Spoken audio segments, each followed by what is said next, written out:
Conectadas en esta sesión de clase. Muy bien, doctores, buenas noches con cada uno de ustedes. La temática que nos toca hablar tiene en realidad dos contextos, porque vamos a hablar sobre algunos aspectos relacionados a lo que es la entrevista única en cámara Gesell, punto número uno.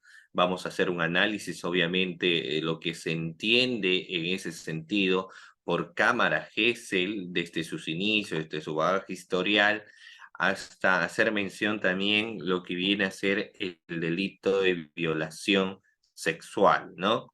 Estos contextos resultan siendo importantes porque nos va a permitir a nosotros analizar primero en qué vendría a consistir el delito de violación sexual, que es el primer eje temático que vamos a abordar, ¿no? Cómo se configura este marco delictivo, de qué forma será la configuración de este delito y posteriormente haremos mención de cómo es que se va a tratar la cámara Gesell precisamente al momento de hacer entrevistas, ¿no? Que tiene una especial particularidad desde su creación, porque la cámara Gesell, para empezar, es un lugar donde va a estar el entrevistado, que puede ser un menor de edad, quien va a narrar algunos sucesos o acontecimientos que ha afrontado, pero lo va a hacer guiado por un especialista. Por eso es que no cualquiera realiza una entrevista en cámara Gesell, sino tiene que realizarlo quien realmente conoce y sabe de qué forma llegar a un menor de edad, porque esto podría generar obviamente una serie de circunstancias que se busca actualmente evitar. ¿Por qué nació también la cámara de Gesell? Porque lo que se buscaba es evitar el tema de la revictimización. En ocasiones, un menor de edad que es víctima de un abuso sexual ni siquiera es consciente de que ha sido abusado, ¿no? Porque posiblemente desconozca la malicia del accionar que tuvo el sujeto activo, entonces no sabe que ha sido víctima de tocamientos indebidos, delito de violación, pero a medida que va avanzando y en su momento eso se evidenciaba, empezaban tomándole muchas declaraciones al menor por parte del Ministerio Público, los efectivos policiales, el Poder Judicial, entre otros. Entonces, este menor de edad empezaba a entender muchas veces en ese momento recién que lo que había sufrido no era algo normal, sino que había sido víctima, por ejemplo, de algún tipo de abuso o algún tipo de atentado contra su indemnidad sexual, ¿no? Entonces, eso ocasionaba que el menor, cuando pasaba el tiempo, tenía una serie de secuelas emocionales, porque sabía que era o había sido víctima, pues, de un delito de violación sexual. Para evitar precisamente ello, lo que se creó es la cámara Gesell, que tiene una serie de dispositivos y procedimientos para poder utilizarla, y lo que, como muchos señalan, esto forma parte ya de lo que se entiende debería ser una prueba preconstituida, ¿no? Existe un debate entre si la entrevista única en cámara Gesell viene a ser prueba preconstituida o prueba anticipada. Lo que es cierto es que se le da el marco de prueba, en este caso preconstituida. Y una característica de la prueba preconstituida es que no se puede reproducir, es irreproducible la prueba preconstituida, ¿no? No se puede hacer dos veces una prueba preconstituida. Sin embargo, llegar a ese nivel en el caso de la cámara Gesell es bastante discrepante. Por ejemplo, mire, cuando hablamos de una prueba preconstituida, es el típico caso cuando las personas lo que van a realizar es recolectar lo que son, por ejemplo, elementos de convicción. Cuando se ha suscitado un asesinato o la muerte de un individuo, entonces hay que llegar a la escena del delito, cercar la escena del delito y empezar a recopilar todos los elementos de convicción que en ese momento nosotros podemos encontrar. Pero partimos de eso, ¿no? De haber recolectado todo, absolutamente todos los elementos de convicción. De esa recolecta de elementos de convicción, lo vamos a tener que lacrar. Y todo lo que recolectamos, que pueden ser vestimentas, que pueden ser armas, que pueden ser casquillos o cualquier otro elemento que nosotros encontramos en la escena del delito, hay que recopilarlo, hay que lacrarlo y esto tiene la naturaleza de ser preconstituida porque solo lo podemos hacer una sola vez, ¿no? En cambio, la declaración del menor de edad, por ejemplo, resultaba siendo bastante polémica porque se señalaba que lo podían hacer 2 veces, o sea, no solo una ocasión de la declaración del menor en cámara Gesell. Lo que pasa es que en ese caso se tenía, por un lado, la posición de que el menor de edad no debe ser entrevistado por diferentes instituciones, ¿no? O sea, no puede ser entrevistado a nivel del Ministerio Público, a nivel del Poder Judicial, la policía, el abogado, porque eso iba a generar revictimización el menor. Entonces se dijo, solo una entrevista única, pero eso es bastante discrecional, ¿no? Porque si se entiende que un especialista que toma la declaración de menor de edad también podría tomarse la ampliación de la misma, ¿no? Pero bueno, todo eso lo iremos viendo a medida que vayamos pues avanzando. Otro tema también de bastante preocupación, sobre todo para quienes se dedican al litigio, porque ellos dicen, no, yo quiero confrontar al menor, ¿no? Como todo tipo de declaraciones. Cuando una persona da su declaración testimonial o de imputado, entonces uno, la parte agraviada, le puede hacer la pregunta correspondiente, ¿no? Y lo hacemos, o sea, obviamente la pregunta lo haces a través del fiscal, pero finalmente formulas las preguntas como tú consideras que son adecuadas para tu estrategia de defensa. Pero cuando se hace las preguntas en cámara Gesell, se hace a través de un especialista, de un psicólogo especialista que quien, con sus conocimientos que él posee, empieza a trasladar las preguntas al menor. Entonces ahí hay un problema porque muchos abogados dicen, pero eso no es la pregunta que yo lo quería hacer, ¿no? Finalmente me ha distorsionado el sentido de la pregunta.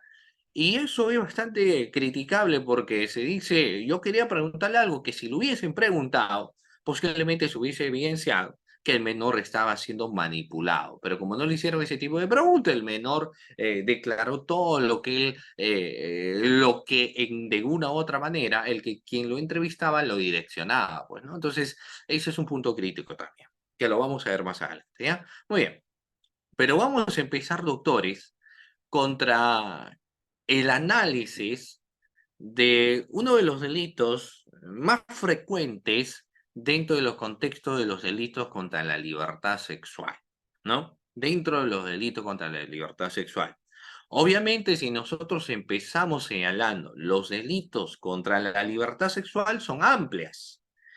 Y es por ello que el legislador ha generado una categoría o bien jurídico tutelado contra los delitos contra la libertad sexual de una persona, ¿no? Una característica importante de la libertad sexual o integridad sexual, indemnidad sexual, es, en este caso, la libre decisión. La libertad sexual no es un bien jurídico tutelado dependiente, es un bien jurídico tutelado independiente, ¿no? Quien decide sobre su libertad sexual es la persona misma. No hay un tercero que decida sobre la libertad sexual de otros, sino que uno decide, ¿no? Con quién estar, con quién salir, a quién permitirle determinados, pues, comportamientos, porque la libertad sexual es autónoma. Nadie decide sobre la libertad sexual, pero no se respeta lamentablemente, y de ahí que ingresa pues precisamente estos marcos delictosos de los delitos contra la libertad sexual.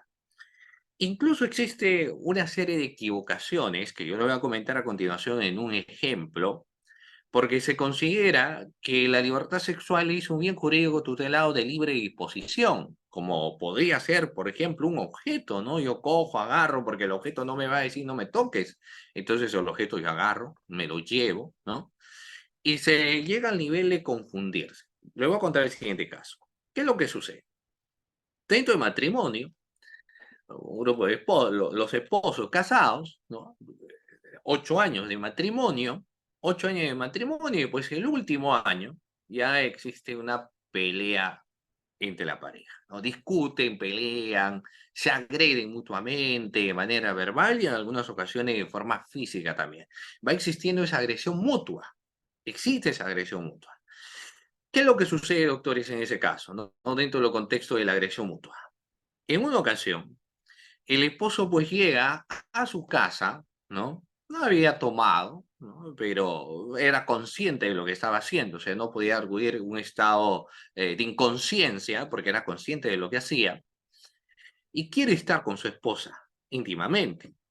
Y su esposo obviamente lo rechaza y dice, no, no, yo no quiero estar contigo nada, y hace un año que estamos prácticamente separados, vivimos acá solamente por nuestros hijos, a pesar que estemos casados.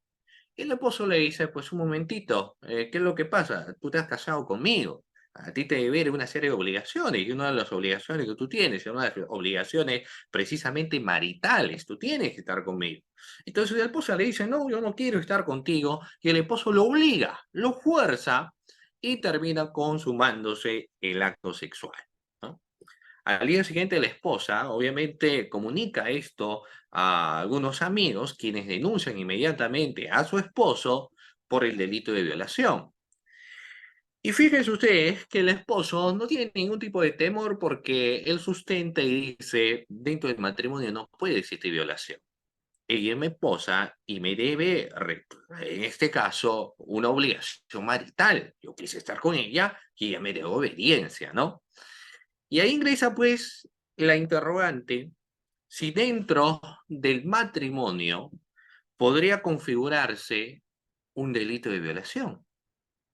Ustedes tienen el chat para poder interactuar, obviamente, estamos en una clase en vivo, por eso es lo que yo me atrevo a lanzarles la interrogante y la pregunta es a cada uno de ustedes si dentro del matrimonio podría o no podría configurarse, doctores, el delito de violación sexual. ¿Qué opinan? Muy bien, aquí puedo ver sus participaciones al doctor Jove, ¿no? ¿Sí?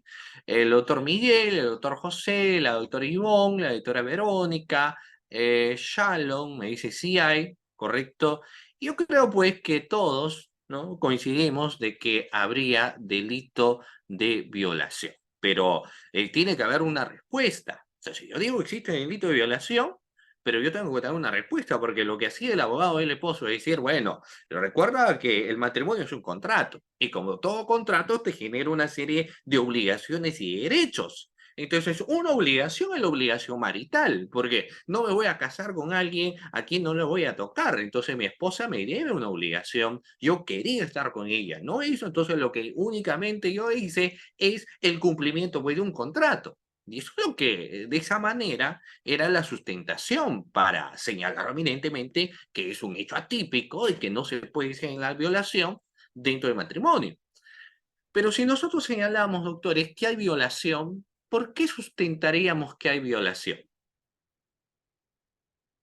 ¿Por qué señalaríamos que existe, pues, doctores, violación? A ver, algo tiene que haber, ¿no? O sea, si nosotros decimos hay violación, pero debería ser por algo.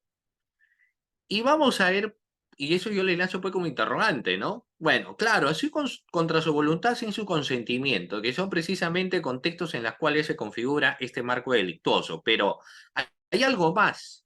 Hay algo más para que nosotros señalemos que acá estamos ante un delito de violación, porque como yo les estaba señalando, por un lado tú tienes el marco contractual y todo contrato te genera obviamente una serie de obligaciones. El incumplimiento de la misma va a denotar también en lo que viene a ser, por ejemplo, en este caso, pues un marco de reparación, ¿no? Económica, en fin, que podría existir. Pero el sustento fundamental, en ese caso en concreto, está relacionado, doctores, al bien jurídico tutelado. El bien jurídico tutelado, pues, es la libertad sexual de una persona. Y esa libertad sexual, una libertad sexual, no está supeditada, sino que la libertad sexual es autónoma. Uno decide qué hacer. Ah, pero están casados, ya, correcto, pero el matrimonio, que es un contrato, si bien es cierto, te genera obligaciones, pero el bien jurídico tutelado está por encima de un contrato. Y como todo contrato, se podría en este caso disolver. Existen cláusulas y obviamente si la esposa no quiere estar con su esposo, devendría posiblemente un divorcio, pero no podrías obligarla contra su voluntad a tener relaciones, por lo que precisamente estamos señalando que el delito contra la libertad sexual tiene a un bien jurídico tutelado que es independiente, ¿no? Que es independiente. Por la misma independencia es la que no se puede dar. Ahora, eso es en el caso del delito, digamos, de violación, que es el tópico que obviamente nos conlleva en esta noche a analizar. Porque también podríamos hablar que igual está penado los tocamientos indebidos, igual está penado el acoso. Entonces ahí dejo de lado el contexto, por ejemplo, miren, fíjense ustedes, dejo de lado el tema de violación, porque obviamente el delito de violación ya nos pone en un contexto donde evidentemente decimos es contra su voluntad y existe un atentado directo a la libertad sexual que tiene una persona, pero hablamos del acoso.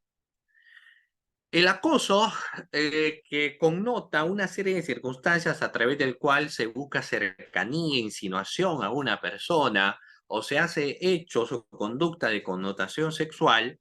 La gran pregunta es si esto, por ejemplo, puede ser en este caso eh, configurado como delito, en este caso de acoso, ¿no?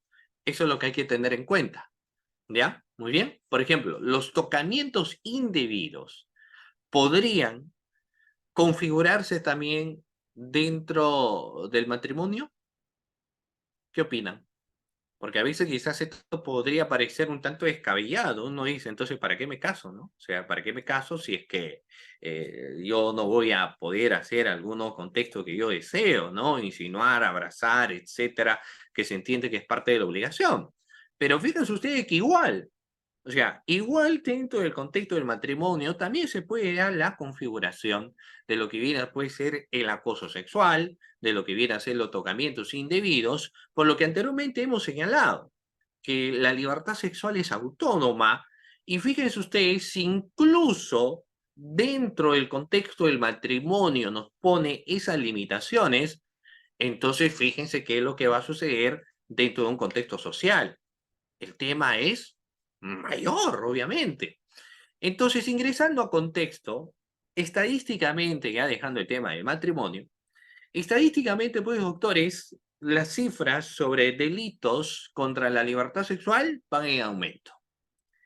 El máximo delito contra la libertad sexual, sin lugar a dudas, viene a ser el acoso sexual, ¿no? El contexto del acoso sexual.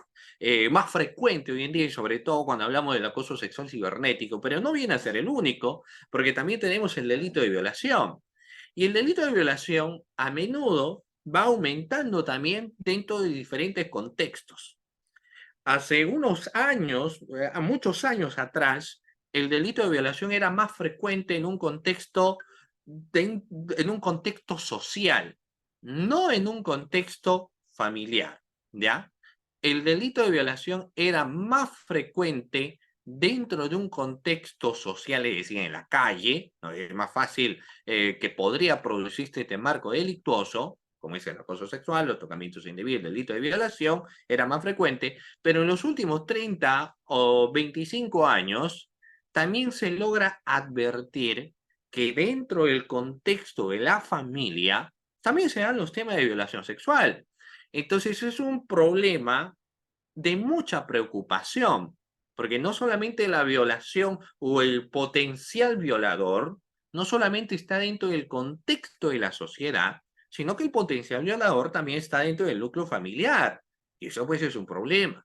Por eso es que en su momento se habló la ley 30.13.4, precisamente para buscar dentro de los contextos de violencia, primero advertir la existencia de lo que es la violencia sexual, ¿no? Y qué medidas dar. Ahora, obviamente, la violación sexual, mayoritariamente por cuestiones estadísticas, es en contra de las mujeres, pero también se puede dar violación sexual hacia los varones, obviamente, y hay muchos varones que son víctimas de violación sexual, sobre todo los niños, los adolescentes y algunos jóvenes, ¿no? Que pueden ser sometidos a los bajos instintos del violador, ¿ya? Entonces, estadísticamente y dentro de un contexto político criminal, genera pues una problemática de qué hacer ante este tipo de circunstancias, ¿no? O sea, cómo enfrentar los contextos problemáticos. Y ese es el problema inicial, ¿no? Y para ello, vamos a ver que los delitos contra la libertad sexual tenemos pues la violación sexual y el legislador intenta proteger dos cosas. Y ahí vamos a ver, mire, eh, una cosa muy distinta, ya que tenerlo en cuenta también, doctores, una cosa muy distinta es la libertad sexual y otra cosa diferente viene a ser la indemnidad o intangibilidad sexual. Ojo, son dos cosas diferentes, ¿ah? Una cosa es la libertad sexual y otra cosa es la indemnidad o intangibilidad sexual. Y ahí le lanzo pues como pregunta, doctores. ¿Cuál es la diferencia entre la libertad sexual y la indemnidad sexual? ¿Es igual o es diferente? Yo creo que conseguimos que es diferente. Y la pregunta es, ¿y en qué consiste la diferencia? ¿En qué consistirá, doctor, la diferencia? A ver, vamos a ver. ¿Dónde consiste la diferencia? Ya, muy bien, nos dice la doctora Juana, decía la intangibilidad sexual atañe también a los inimputables. Puede ser, ya, pero hay luego un marco, porque lo que estamos hablando es el delito de violación, y yo tengo que entender, obviamente, lo que va a venir a ser su bien jurídico tutelado, y por un lado me habla de la libertad sexual, y por el otro lado de la indemnidad sexual. Ojo, mucha atención. En el caso de la libertad sexual es entendida en un doble sentido, derecho a la autodeterminación sexual en las personas mayores de edad. Una persona de 18 años hacia arriba tiene toda la libertad de hacer con su cuerpo lo que desea y de permitir también lo que desea. Porque evidentemente si consiente cualquier tipo de acto, el consentimiento de por medio hace que no se genere ningún tipo de afectación pues a esa libertad, a pesar que pareciera ella, ¿no? Porque es la decisión que uno puede tener. Lo vamos a explicar más adelante con mayores detalles. Pero entonces la libertad sexual está relacionado a quienes son mayores de edad, ¿ya? En cambio, en el caso de la indemnidad, está relacionado en los menores de edad. En los menores de edad. Ahora, los menores, eso nos señala la norma, eso nos señala la norma. O sea, si en el caso de un menor de edad, podríamos tener incluso un acoso, si es que su pareja, por ejemplo, tiene 40 años y el menor tiene 16, ¿no? Podríamos estar hablando de ello, manipulaciones, etcétera, ¿cierto? Eh, y el legislador abarca un poco más porque te dice, bueno, ¿y qué sucede cuando el menor tiene, es una niña, por ejemplo, y tiene 12 años? El legislador, ¿qué provee en el caso de que tuviera 12, 13, 12, 11 años? ¿Cuál es la pena que te da el legislador, doctores? El legislador, en el caso de quienes tengan 13, de 13 hacia abajo, lo que dicen, no, no, acá hay que darle la protección a la indemnidad e intangibilidad sexual. Por ende, que el reproche penal en el caso de quien es menor de edad será la pena máxima. Vendrá a ser en este caso cadena perpetua. Entonces uno dice, pero, y la menor incluso dice, mira, pero el chico tiene 21 años o 22 años y yo tengo 12, pero yo me he enamorado de él. Estoy enamorado, ¿no? Entonces ahí hay un problema, que ahorita lo vamos a ver, miren, porque si yo hablo de mayores de edad, nos dice, existe un consentimiento de por medio y no hay violación. Existen las relaciones masoquistas, ¿no? En esas relaciones masoquistas o sadomasoquistas, cuando tienen indemnidad, entonces su pareja le dice, azótame, golpéame, no, pégame, ¿no? Entonces su pareja, pues, obviamente la golpea, le pega, y cuando esta persona, por ejemplo, tuvieran que pasar un reconocimiento médico legista, aparte de la defloración existente en un delito de violación, encontraríamos, por ejemplo, equimosis, encontraríamos rasguños, encontraríamos moretones y todo ello. Es decir, técnicamente encontramos agresión física, ¿no? Técnicamente encontramos agresión física, pero la pregunta ¿es violación?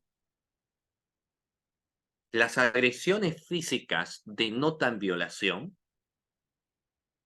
¿O es el consentimiento de por medio que hace evidenciar si existe o no violación? ¿Qué opina? ¿O es la agresión? ¿Saben por qué les digo? Porque hace un tiempo atrás decían, no, mira, si la víctima tiene equimosis, rasguño, moretones, golpes, ahí hubo violación. Pero yo te ponía el contexto, ¿no? ¿Y qué pasa si es una relación sadomasoquista donde la persona te dice golpéame? Si te dice golpéame, pregunta, ¿hay consentimiento o no hay consentimiento? Si te dice agrédeme, ¿hay consentimiento o no hay consentimiento? Por supuesto que hay consentimiento, ¿cierto? Y si hay consentimiento, hay violación. Si hay consentimiento, podemos estar ante la configuración y decir, ahí hay un delito de violación, a pesar que existe agresión. Obviamente que no, porque la agresión es una causa de justificación, ¿no? O sea, en el caso de la violación, producto de agresiones que la pareja ha consentido, no es otra cosa que el consentimiento de por medio y es una causa de justificación. Y no existe violación, porque dice, no, yo más bien, si no me pega, yo lo dejo. Pero eso porque está relacionado a la libertad sexual. Pero ¿qué sucede en aquella menor? Mire, de 12 años, ¿no? Que conoce a alguien que tiene 23 y se ha enamorado. La norma que te dice si es menor de edad, pena máxima, cadena perpetua. Pero el menor de edad o la menor de edad dice, no, yo lo quiero, yo lo amo. Y yo tengo la decisión de amarlo. Yo estoy enamorado de él, ¿no? Y su abogado en audiencia sustenta y dice lo siguiente, si bien es cierto, el derecho penal señala ello, pero el derecho penal no puede ir más allá que la fuerza del amor, señor juez. La fuerza del amor es mucho más poderoso que el derecho penal. Tenemos aquí a quien la víctima y está consintiendo, pues obviamente, que ha tenido relaciones con este señor de 25 años, ella tiene 12 o 13, pero ella lo ama, ¿no? ¿Qué opinión tenemos ahí, doctores? ¿Creemos acaso que el legislador debería tomar como una alternativa en el caso que el menor consiente y la norma te dice no? Pues porque el pensamiento de alguien que ya es mayor de edad es totalmente diferente a alguien que tiene 11, 12 años, que puede ser muchísimo más fácil manipular. La intencionalidad o el ánimos que va a tener el mayor es obviamente un ánimos de querer estar con alguien que es menor, quien al no tener la misma consonancia, digamos, de quien es mayor de edad, es más sometida a lo que él lo puede señalar, ¿no? Entonces, por eso es que el legislador dice, no, hay que proteger su indemnidad, hay que proteger la intangibilidad. Lo que dice el legislador en pocas palabras, que no puede tener la libre disponibilidad de decisión de su libertad sexual. Pero por más que diga que él quiso estar con ella y el legislador te dice, no, pues, porque así te señala la norma te dice, no, que si se trata de quien es menor de edad, se configura en el contexto, obviamente, del delito de violación. No va dejando ese parámetro, ¿no? Entonces, de eso te deja ello. Sin embargo, te deja abierta la posibilidad de que si es una persona entre 17 y 14 años, está supeditada a una serie de consentimientos que incluso los padres podrían dar. No por nada existe el matrimonio, obviamente, en quienes van a ser menores de edad, ¿no? Pero eso entonces, doctores, en suma, hecho. Ahora, hace un momento uno de los doctores, de manera muy acertada, señaló que también se va a dar este marco situacional cuando se trata, pues, de personas que son inimputables, ¿no? O sea, personas que tienen algún tipo de anomalía psicológica. Entonces, en esos casos no tienen la libre decisión. Y ahí también se protege su indemnidad. O sea, hay personas que no pueden dar su libre disposición de consentimiento y hay otros que se aprovechan de esa situación para consumar un acto de violación.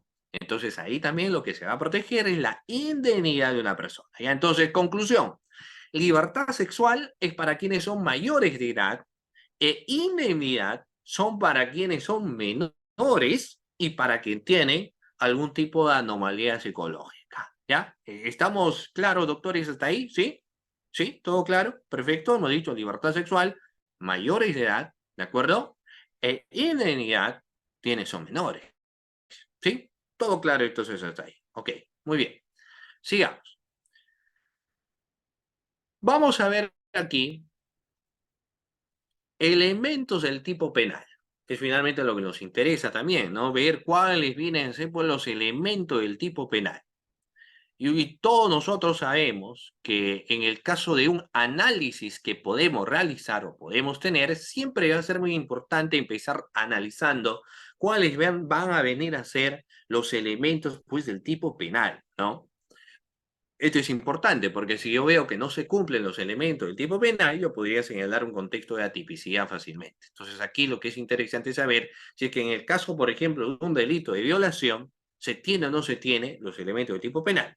Y este tipo penal para quienes tienen su código se encuentra regulado en el artículo 170 del Código Penal.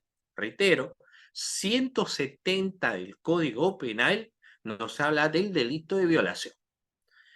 Empecemos señalando, muy bien, vamos a ver. Recuerdo que ustedes pueden realizar sus preguntas y gustosamente. Acá el doctor Michael ya han estado haciendo sus preguntas. Ya discúlpeme si por ahí se me pasó alguna pregunta, pero vamos a buscar responder la mayor cantidad de preguntas posibles. ¿Ya? Vamos a ver acá. Nos dice. El doctor Michel nos dice, ¿se aplica el término de indemnidad para personas con anomalía psicológica por más que sea adulto? Hay algunos contextos que lo señalan que sí, porque el tema de la indemnidad está relacionado al marco de protección a la libertad sexual. Y ese marco de protección va de la mano con la libre decisión que uno puede tener. Evidentemente, en quienes son de 13 años hacia abajo, ellos no pueden tener y no tienen la libre disponibilidad de decisión, sino que está sometido, obviamente, a la protección del marco constitucional de proteger ese derecho importante que es la libertad sexual. Cuando ya tienen y son menores todavía de edad, sigue protegiendo la indemnidad sexual, pero te va dando algunos contextos de posibilidades de consentimiento y aceptación de los padres, ¿no? En el caso, por ejemplo, del matrimonio. Sin embargo, cuando ya son mayores de edad, el ser mayor de edad que te hace ser ciudadano, te hace ya ser una persona que tiene propias decisiones.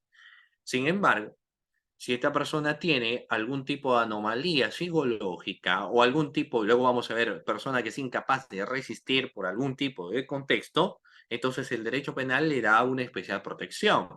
Esa persona por sí mismo no puede tener esa libertad, ¿no? Pero hay que analizar también los contextos porque es bastante complicado, ¿ya? Es bastante complicado. Y lo vamos a ver cuando vamos analizando los puntos, ¿ya? Muy bien. Vamos a ver. Entonces, y luego le voy a enseñar algunos contextos problemáticos también. Bueno, vamos a ir analizando muy bien sus preguntas, vamos a avanzar un poco, pero está muy bien que estén dejando sus preguntas, extraordinario. Vamos a empezar entonces en el tipo objetivo. El sujeto activo del delito. Obviamente, el artículo 170 del Código Penal nos señala que el delito de violación no es un tipo penal especial, ¿cierto, doctores? ¿O sí es un tipo penal especial, el delito de violación? Pregunta a ver a la clase. ¿El delito de violación es un tipo penal especial o es un tipo penal genérico? Obviamente usted, mi gran profesor, por supuesto que no es un tipo penal especial. Los tipos penales especiales, el sujeto activo del delito tiene una condición especialísima. En el caso del delito de violación, ¿se requiere una condición especial? No, porque ¿quién podría ser autor del delito? Puede ser tanto un varón o una mujer, ¿no? Entonces, si partimos de ello, obviamente, hablemos ahora del sujeto pasivo. En el caso del sujeto pasivo, así como la mujer puede ser víctima del delito de violación, también un varón puede ser víctima del delito de violación. O sea, no existe discrecionalidad de género en este marco delictuoso, porque aparte de ello nos señala que es un tipo penal genérico. Ahora, lo que en el caso del sujeto pasivo, sí nos deja abierta la posibilidad de que quienes son mayores de edad, entonces el marco de protección, como hemos señalado, es su libertad sexual. Y en el caso de quienes son menores o poseen algún tipo de anomalía que les da la imposibilidad de poder decidir, entonces el marco de protección es la indemnidad sexual, ¿no? Y eso lo podemos encontrar, por ejemplo, en el artículo 170 y también en el artículo 173. Entonces, eso viene a decir. Sigamos. El bien jurídico tutelado es amplio en realidad, ¿de acuerdo? Porque, como les señalaba, es la libre posición de decisión. Vamos a ver lo siguiente. Por ejemplo, podemos encontrar entonces, fíjense, en el delito de violación sexual, dos bienes jurídicos tutelados. Por un lado, la libertad sexual y por el otro lado, la indemnidad o el honor sexual también de una persona. ¿Ya? Esos son los dos bienes jurídicos tutelados, libertad sexual y el honor sexual. Pero el honor sexual dentro de la indemnidad sexual, ¿ya? Y eso nos ponía pues en un contexto que yo les voy a señalar a continuación, que es un marco de pregunta que se dio para una evaluación que estamos viendo. Ustedes, doctores, han escuchado hablar, le voy a preguntar, pero voy a poner en contexto, de lo que viene a ser en este caso, y esto forma parte de la imputación, ¿no? De la imputación, la prohibición de regreso. ¿Han escuchado hablar, doctores, de prohibición de regreso? hemos escuchado, hemos escuchado hablar de la prohibición de regreso. ¿Qué significa la prohibición de regreso, doctores? El cumplimiento de roles, ¿ya? Por ejemplo, un taxista, mira, te voy a señalar, un taxista tiene el rol de llevar pasajeros, ¿no? Ese es su rol que tiene. Él no puede alegar prohibición de regreso, él puede alegar prohibición de regreso porque cumple un rol, ¿de acuerdo? Claro, la teoría de los roles. Una persona que tiene una tienda y vende, entonces cumple un rol. Si vende cerveza, si vende vinos, es su rol, no puede saber lo que va a suceder, ¿no? Y una trabajadora sexual, pues realiza el oficio más antiguo del mundo. Y ahí vamos a ver, quien va a una trabajadora sexual sabe a qué está yendo, ¿cierto? A prestar sus servicios a cambio de una contraprestación. Y el caso es el siguiente, que yo les planteo. Miren, ¿qué es lo que supuestamente habría sucedido? Acá pues un parroquiano va a la casa, va al lugar donde se encuentra una trabajadora sexual, ¿no? Era un lugar donde ingresa, entonces tenía que pagar pues su entrada y todo ello, ve los cuartos existentes y hay una señorita, ¿no? Entonces dice, bueno, quiero contratar su servicio, pase usted. Ingresan, entonces pues la señorita percata algo extraño en el sujeto que sencillamente no le agrada, ¿no? Y le dice, no, yo no quiero estar contigo. Y el sujeto le dice, no, yo ya acabo de pagarte, yo acabo de pagarte, y pues la fuerza y tiene relaciones con ella, ¿no? Aparte, eso es tu trabajo, le dice. La pregunta en ese caso, por ejemplo, es, este parroquiano que fue a la casa de una, o al lugar donde se encuentra una servidora sexual que brinda servicios sexuales a cambio de una contraprestación, que al parecer a mitad del tiempo que estaban ya no quiso estar con él, ¿configuraría un delito de violación? ¿O es que este parroquiano podría alegar aquel contexto de cumplimiento de un rol? Si el parroquiano podría decir, yo no lo he violado, yo he pagado. Ella no quiso estar, yo simplemente he pagado. Y como he pagado, pues tenía que darme un servicio. Y la trabajadora sexual dice, no, no quería estar, ¿no? Entonces ahí habría un marco de violación sexual, obviamente que sí. ¿Correcto? ¿Por qué? Por lo que hemos señalado anteriormente. Por lo que hemos señalado que la libertad sexual viene a ser, por ejemplo, doctores, muy bien, un contexto relacionado. eh, ya, luego vamos a ingresar al tema de la cámara GESEL. Vamos a dar el contexto primero del marco de violación sexual y luego vamos a pasar al contexto de las preguntas en cámara GESEL. No se preocupe, mire. Entonces, ¿qué es lo que va a pasar ahí? En este caso, como es una trabajadora sexual, si bien es cierto, ella tiene una libertad, pero aquí lo que vamos a hablar es del honor sexual, porque por más que sea una trabajadora, brinda su servicio, también tiene la libre decisión. Y dentro del contexto de la libre decisión vamos a ver el honor sexual. El honor sexual está relacionado a que no puede existir pues un contexto, ya aquí hablamos ya de un contexto más ético, de que quien presta sus servicios sexuales lo hace a cambio de una contraprestación económica, ¿no? Es un oficio que realiza. No puede ser pues tratada como cualquier cosa, sino que por medio, incluso el mismo bien jurídico tutelar, te habla del honor sexual, ¿no? Entonces eso es importante. En suma o en conclusión, podemos hablar de libertad sexual, podemos hablar de inmediatez sexual y obviamente podemos hablar del honor sexual, ¿ya? Muy bien. Ahora, en la libertad sexual, en la libre decisión, como hemos señalado, la doctrina define como la libertad de autodeterminarse en la esfera sexual. Uno decide qué hacer, ¿no? Uno decide qué hacer con su sexualidad. Vamos a ver. Avanzamos. Vamos a irnos directamente, doctores, a lo que viene a ser, ya, el artículo 170 del Código Penal. Vamos a analizar cómo estamos ante la configuración de un delito de violación sexual.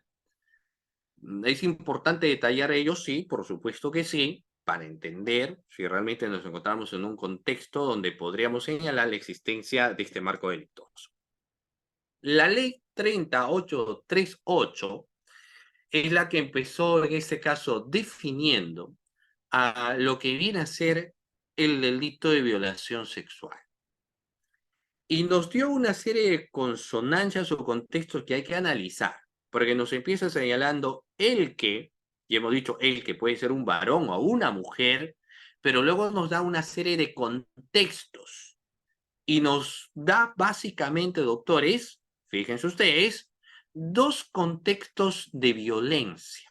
Obviamente el delito de violación forma parte, pues, de la violencia sexual, pero nos da dos contextos. Nos dice violencia física o psicológica, ¿no? Para la configuración de en este caso, del delito de violación. Cuando hablamos nosotros de violencia física, la víctima en el delito de violación pregunta, cuando pase el reconocimiento médico legista, ¿qué es lo que uno va a hallar, doctores?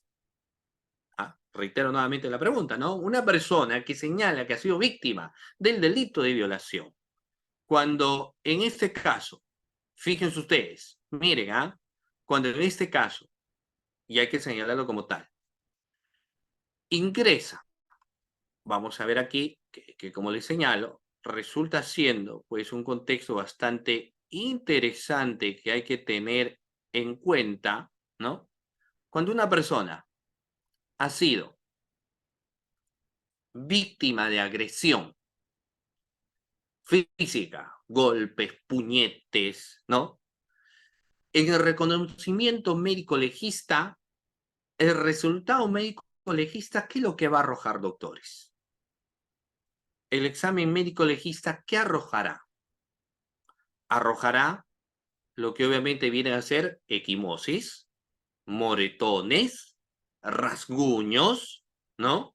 En la persona, heridas posiblemente y demás contextos, porque la violencia física genera ello. Va a generar posiblemente inflamaciones corporales, hinchazón, todo lo demás, porque la víctima, en un contexto de violencia física, lo que hizo es resistirse a la violencia sexual. Intentó evitar la violencia sexual, pero lo que pasa es que el agresor, siendo varón, lo agarró fuertemente y no suficiente con ello, le empezó a agredir, lo empezó a golpear. Entonces existe una violencia física, ¿no? Esta persona, si pasa el reconocimiento médico legista, lo que vamos a encontrar, uno, defloración, dos, obviamente vamos a encontrar equimosis, rasguños, moretones, en fin, vamos a encontrar todo este tipo de manifestación de agresión corpórea en la víctima, ¿cierto? Vamos a encontrar todo ello. Y vamos a determinar que en el artículo 170 lo que se trataba es de una violencia física. Pero no solamente eso nos señala el artículo 170, porque también nos señala que puede haber violencia psicológica. Y cuando hablamos, doctores, de violencia psicológica, ¿qué es lo que encontramos en una violencia psicológica? En la violencia psicológica, si la persona pasa el reconocimiento médico legista, observaremos equimosis, rasguños, moretones. Obviamente que no. Pero si la víctima pasa, en este caso, una evaluación psicológica, entonces sí vamos a encontrar las secuelas. Y precisamente eso termina siendo determinante en contexto de violación de años, ¿no? Hay personas que por temores, por miedos, no denuncian la violación inmediatamente, sino que lo denuncian después de 10 años, después de 7 años, después de 15 años, y mientras que no se haya extinguido el ejercicio de la acción penal, pues no existe ningún tipo de problema, ¿no? Se puede seguir investigando, no hay problema. La violencia física posiblemente con el tiempo ya se haya borrado, ¿no? O sea que ya no encontremos violencia física, pero la violencia psicológica sigue estando latente. O sea, la persona que pasa un momento tan traumático como viene a ser la violación, no olvida.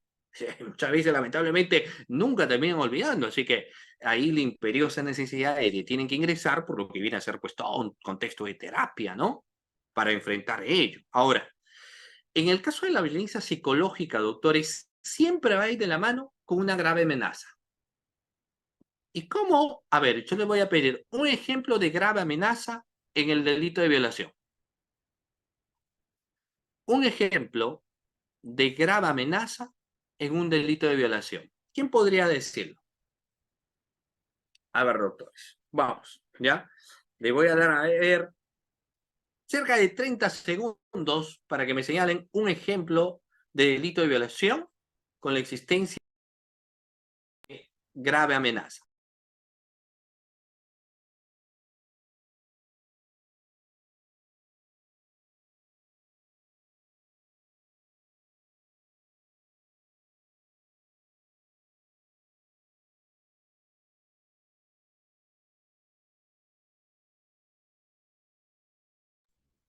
Doctor Sergio,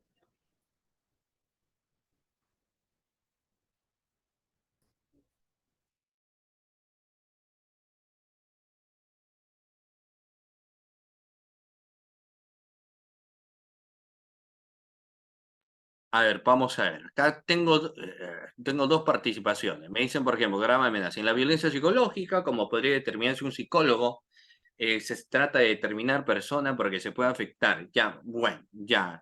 Cuando le amenazó a la víctima con un arma de fuego o lo obliga a mantener relaciones sexuales, grave amenaza con revólver. Ya, lo que ustedes han dicho está bien, porque yo le comento algunos casos de grave amenaza, ¿no? El engaño muchas veces está de promedio. Por eso es que cuando se habla de los contextos de violación dentro del marco de protección de la ley 30.13.4 también hay que tener en cuenta. Se han dado muchos casos donde personas que usan o portan armas llegan a un lugar, entonces están con su pariente, con su esposa, etcétera. Entonces lo que finalmente luego terminan utilizando el arma y quieren disparar. Y le dicen, mira, si no estás conmigo, te mato, te disparo, ¿no? Entonces la víctima ve el arma y le da temor.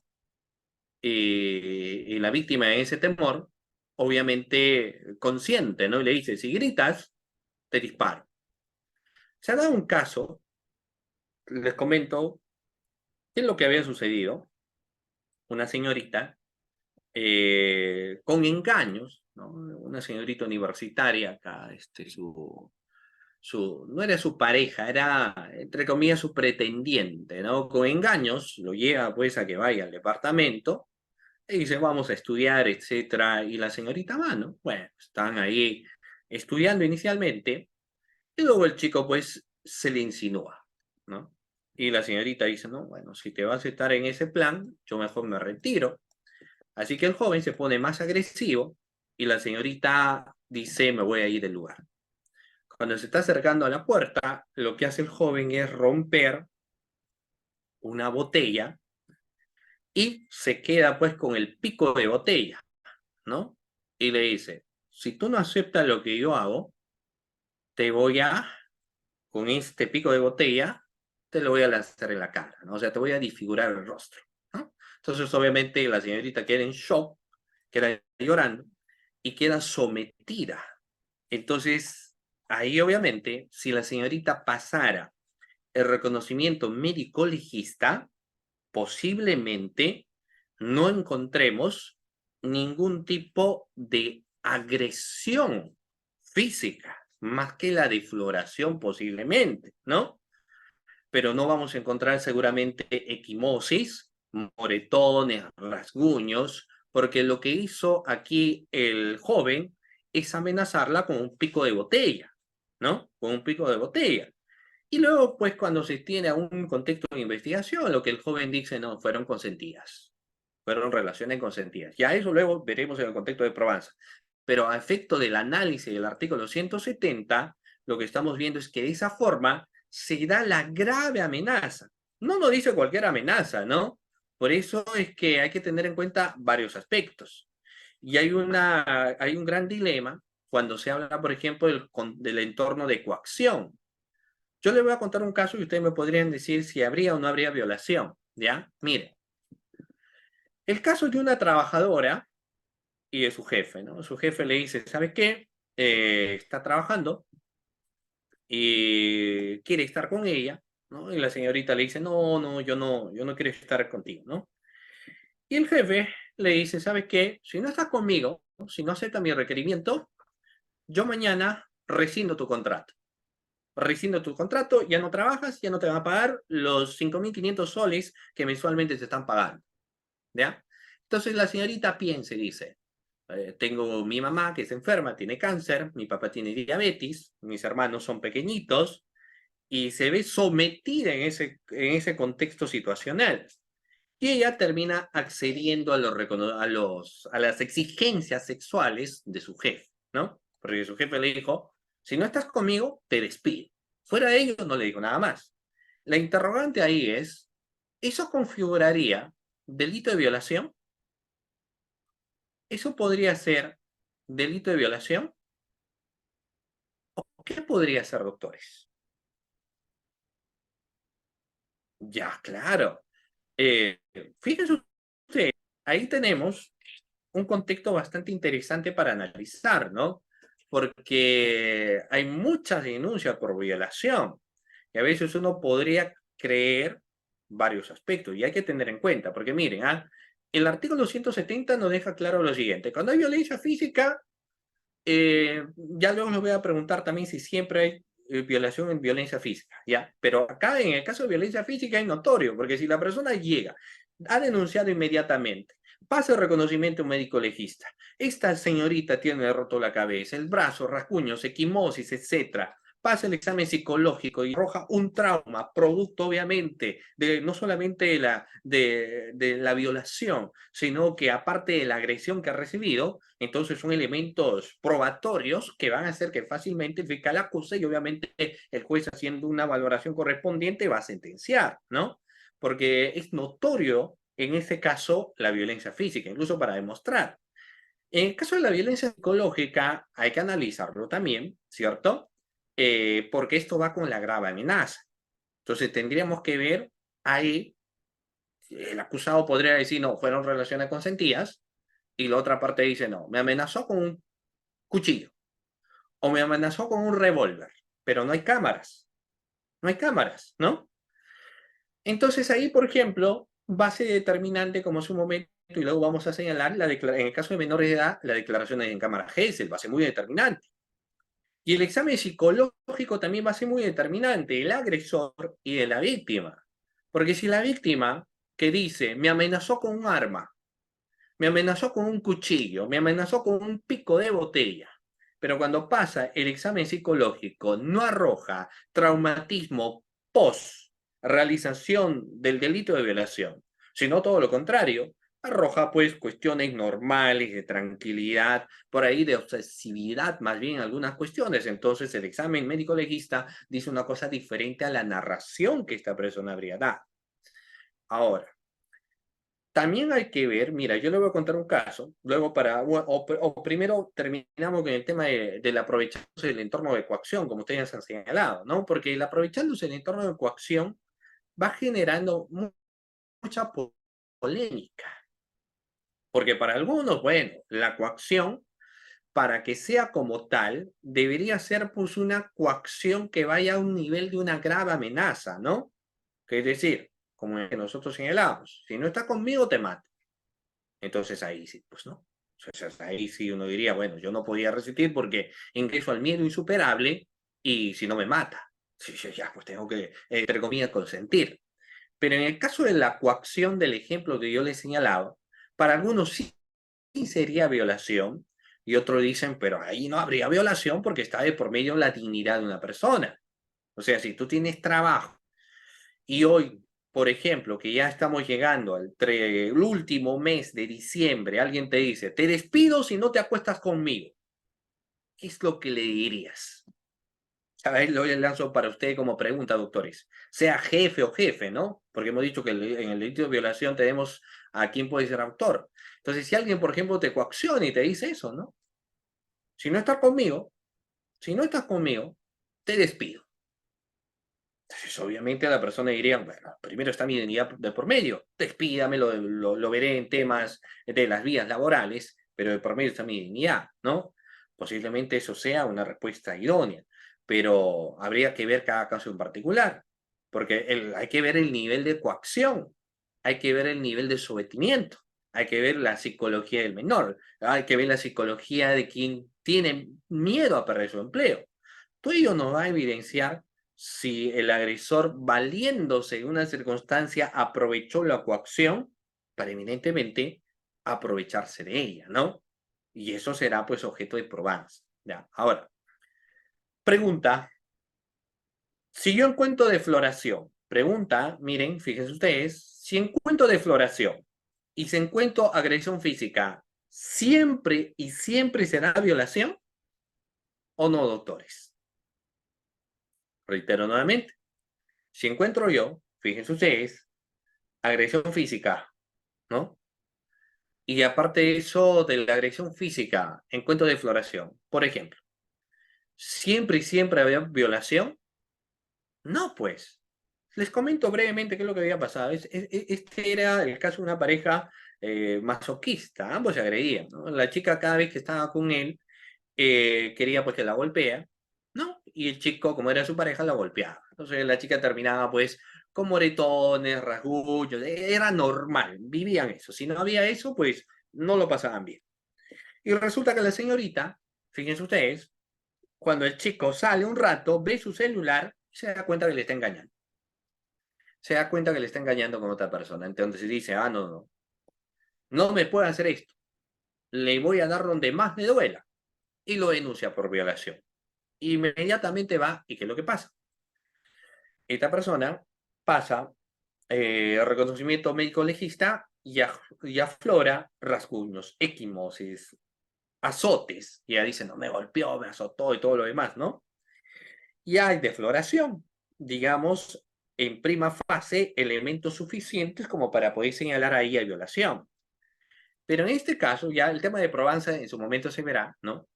Pero acá el tema está de que ella consintió todo ello. Entonces, en el proceso, todo va a estar regido en demostrar si hubo consentimiento o no hubo consentimiento, ¿no? Muy bien. Pero entonces, vamos. El artículo 170 nos da esos contextos. Violencia física, psicológica, grave amenaza o aprovechándose de un entorno de coacción, ¿no? Lo que todo ello tiene que estar determinado es que la persona le es impedido a dar su libre consentimiento. Y ahí es donde dice no la imposición, sino el libre consentimiento de por medio. Había un ejemplo bastante interesante que un doctor decía en el caso del chantaje sexual, ¿no? Yo tengo el video, si no estás conmigo, propago el video. Entonces la persona se ve coaccionada, sometida, y no tiene pues más alternativa que poder, en ese caso, doctores, aceptar los requerimientos que le hace en este caso el violador, ¿no?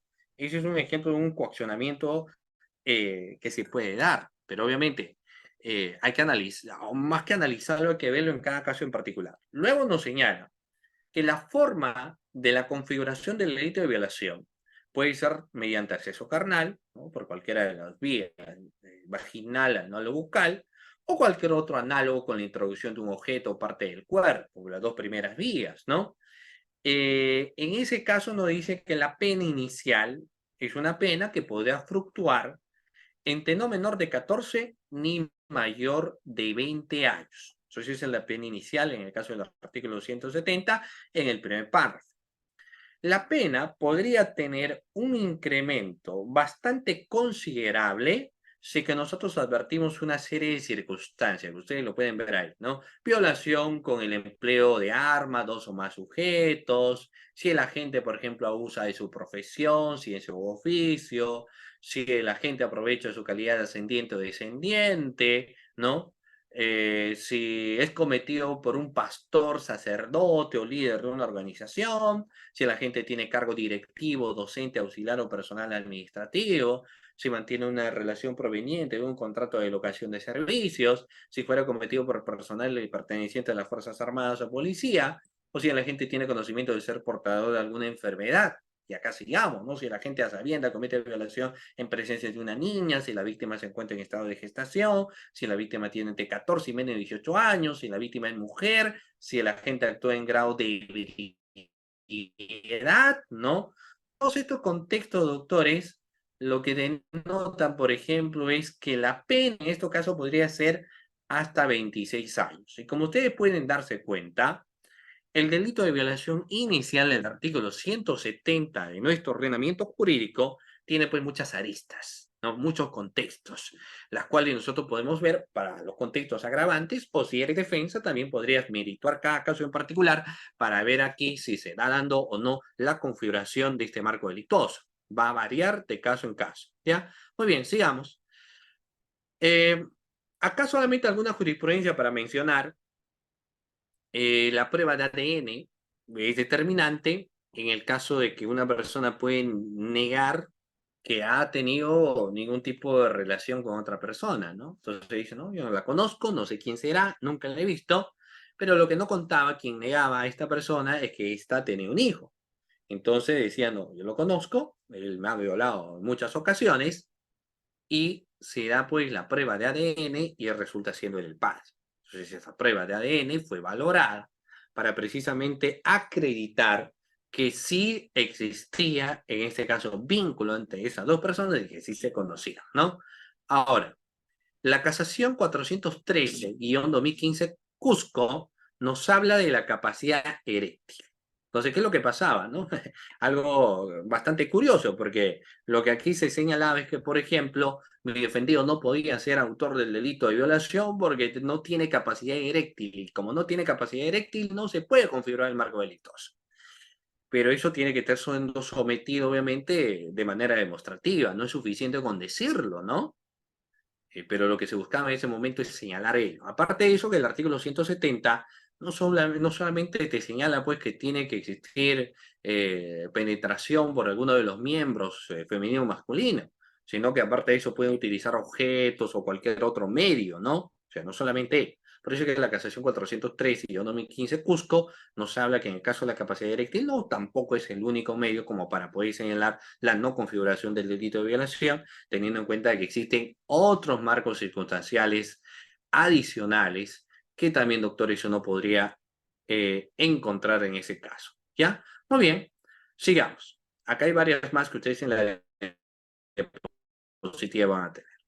Ahora, vamos ahora a señalar brevemente los derivados del delito de violación. Dentro del contexto de derivados, para pasar luego a la cámara Gesell, tenemos el artículo 171 del Código Penal, estimados doctores, reitero nuevamente, artículo 171 del Código Penal, que nos va a señalar fundamentalmente lo siguiente, estimados doctores. Ya, reitero nuevamente, estimados participantes, el segundo punto que vamos a hacer mención a continuación para cada uno de ustedes. Miren, el artículo 171 del Código Penal nos habla de la violación de persona en estado de inconsciencia o de imposibilidad de resistir. ¿Cómo se entiende ese punto? Para empezar, vamos a ver, miren, que el contexto de estado de inconsciencia o imposibilidad de resistir está relacionado al contexto de estado de inconsciencia, ¿no? Tenemos varios factores dentro de ello. Por ejemplo, doctores, un contexto de estado de inconsciencia es cuando la persona podría haberse desmayado, por ejemplo, ¿no? Sería un golpe en la cabeza, ¿no? Un golpe en la cabeza y esta persona cayó desmayada. Entonces, eso evidentemente deviene, por ejemplo, en señalar un estado de inconsciencia, ¿no? Hay un golpe en la cabeza, esta persona cayó desmayada, no recuerda lo que pasó, no recuerda a su alrededor, es un ejemplo de estado de inconsciencia. Dos, si la persona ha ingerido alcohol, si ha consumido alguna droga, ¿no? Porque quizás fue a una fiesta, etcétera, empezaron a tomar, ¿no? Y la persona pues quedó ebria, ¿no? Inconsciente, y acá el sujeto activo, el violador, se aprovecha de este marco situacional y termina, por ejemplo, violándola, ¿no? Entonces, en ese caso que se está mencionando, estaremos en un estado de inconsciencia, ¿no? Donde la persona le es imposible poder resistir. Ahora, lo que sí es cierto es que hay que ver a caso en concreto, no si veo personas que han ido a libar licor, que se encuentran ebrios, ¿no? Y que terminan configurando un acto sexual. Y al día siguiente lo denuncia y dice, no me has violado, Cuando vas a ambos, que se llame en el contexto del derecho parte general, un riesgo, ¿no? Invita para tomar a un lugar, entonces vas incrementando un riesgo. Diferente si tú vas con tu grupo de amigos, ya sea en un departamento, una casa, etcétera, y que ahí no haya sido con algún tipo de intención más que de divertirte y bailar, pero producto de las circunstancias termina quedando en estado de inconsciencia y es el amigo de este marco situacional de tu estado de inconsciencia para configurar el delito, ¿no? Para configurar el marco delictuoso. Entonces, eso debiera ser un punto, doctores, bastante interesante que nosotros también debemos señalar. Y a eso nos habla, pues sigamos. Luego tenemos el artículo 172, ¿ya? Tenemos el artículo 172 del Código Penal, donde nos habla de violación, incapacidad de dar su libre consentimiento. Reitero nuevamente lo que nos señala el artículo 172 del Código Penal. Violación, así nos dice, violación de persona en incapacidad de dar su libre consentimiento, ¿ya? Violación de persona en incapacidad de dar su libre consentimiento. De esto vamos a ver a continuación. El libre consentimiento puede ser como sufrir algún tipo de anomalía psíquica, podría sufrir una grave alteración de la conciencia, podría sufrir un retardo mental,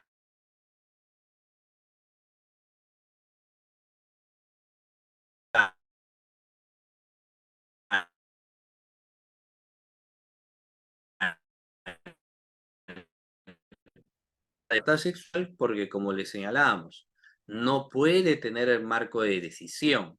Y como no existe un marco de decisión, no va a decidir qué hacer, no decide, sino que lo que en este caso, por ejemplo, vamos a ver, ¿no? Y ese es el marco situacional que hay que señalar, que la persona más bien lo que se encuentra es ante una incapacidad de poder resistir, ¿ya? Eso es lo que nos señala. Incapacidad, en este caso, de poder resistir, estimado doctor. Nos dice, el que tiene acceso carnal por vía bucal con un mes de años, entonces ya obviamente la probanza va a ser muy inminente porque siempre de 14 años y ahí ingresamos al contexto de la Cámara GES. ¿De acuerdo? Ya aquí vamos a ver algunos antecedentes y todo ello sobre el contexto de la Cámara GES. ¿Ya? Muy bien. Muy bien, doctores. Entonces, hasta aquí hemos exactamente las 9:16. Hemos avanzado pues con este tema, sobre todo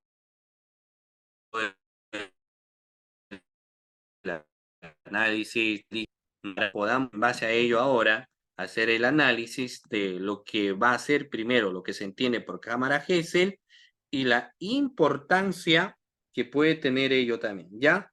Y muy bien, hay que tener entonces, como les decía, esto en cuenta, estimados doctores. Sigamos. Bueno, vamos a ver acá. Muy bien, doctores. Vamos a ver. Bueno, siendo exactamente la 9:17, vamos a pasar pues una lista, especie de lista, son un total de 128 participantes, ¿de acuerdo, doctores? Y como ya es estilo, vamos a invitarles a que puedan encender sus caras, estimados participantes. Todo lo que se encuentran ahí, aquí en la sesión clase, vamos a invitarle, doctores, a que puedan encender su cámara. El doctor Juanca, ¿no? El doctor Richard, al doctor Ever,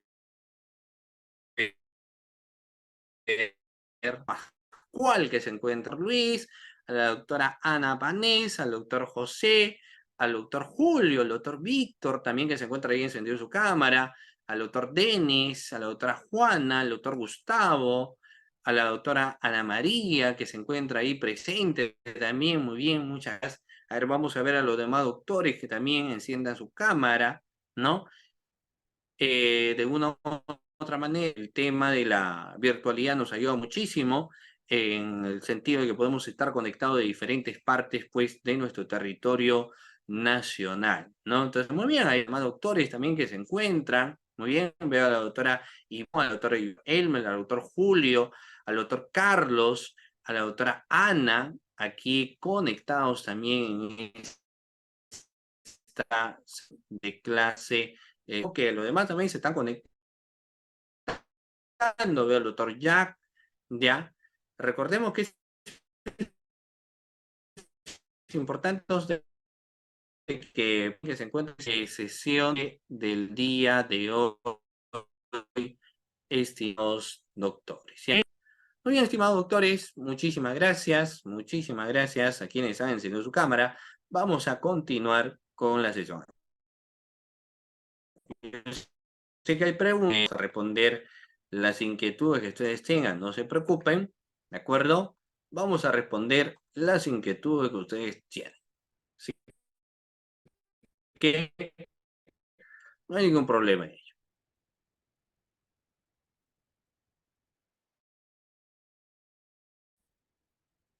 Vamos a ver, antes de pasar a la cámara Gesell, hemos hablado del dedito. Quizás alguno de ustedes quiera hacer alguna pregunta, tienen la opción de levantar la mano, lo pueden hacer doctores. Vamos a ver, quizás alguno de ustedes tenga alguna pregunta.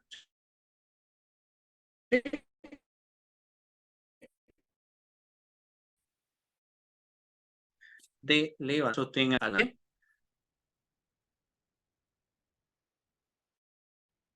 Ok, me parece que no tengo manitos levantadas. Así que vamos a... Sí, ya, preguntas en el chat. Pero eso también será bastante interesante. Ustedes realizan su pregunta de forma directa, efectos tengamos pues correspondiente también, estimados doctores. ¿Ok? Muy bien. Continuamos entonces. ¿Hay alguna pregunta que a continuación del chat voy a responderlas? Vamos a responder algunas que han formulado aquí, ¿no? Vamos a ver. Acá, vamos a ver aquí. Miren, a ver, tenemos alguna pregunta. Acá teníamos una pregunta donde nos decía, ¿qué pasa cuando, entiendo, una persona, 14 años cumplidos, pero mantiene relación sentimental con mayor de edad, pero sin embargo su padre denuncia por violación sexual, procede el delito? Hay que analizar cada caso. Ya una persona que en este caso hay que estar atento de cuántos años tiene. Es lo mismo que tenga 18 años, persona que tenga 14, ¿no? Donde podríamos hasta cierto punto evidenciar de que podría haber un consentimiento de promedio, ¿no? Son 4 años de diferencia. Distinto será el caso, tiene 14 años, la pareja tiene, por ejemplo, 45, 48 años, entonces podríamos evidenciar a nivel de investigación que esta persona aprovechaba alguna grado situacional para aprovecharse en realidad de ella, ¿no? Y dentro de ellos se ha evidenciado situaciones de promesas de matrimonio, en fin, muchos aspectos, ¿no? Se han tenido luego posteriormente denuncias en el contexto de violación, donde se aprovechaba de la consonancia, prometía que le iba a ir de viaje, le llevaba cosas, o sea, influenciaba tendenciosamente en la menor. Entonces hay que ver esos contextos también para ver el marco de situacional si hay violación o no, ¿ya? Y en qué circunstancias se han dado. Por eso es que eso es muy importante. Ahí habría que determinar qué tiene, ¿no? Aparte de los exámenes psicológicos y la propia voluntad que puede tener el menor. También teníamos otra pregunta por acá, me parece.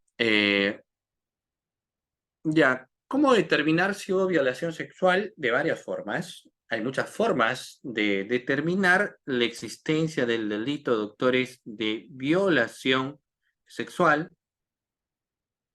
De acuerdo, reitero nuevamente. Vamos a ver. Hay muchas formas de probar el delito de violación sexual, estimados participantes, estimados doctores que se encuentran en esta sesión de clase. Y vamos a ver cuáles vienen a ser ellas. A continuación lo vamos a mencionar. Fíjense ustedes, miren. Primero, el reconocimiento médico legista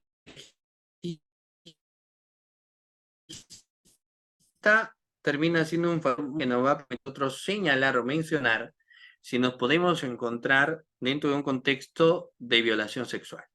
¿Ya? Reitero nuevamente. El médico legista, cuando por lo general hay la existencia de quimosis, rasguños,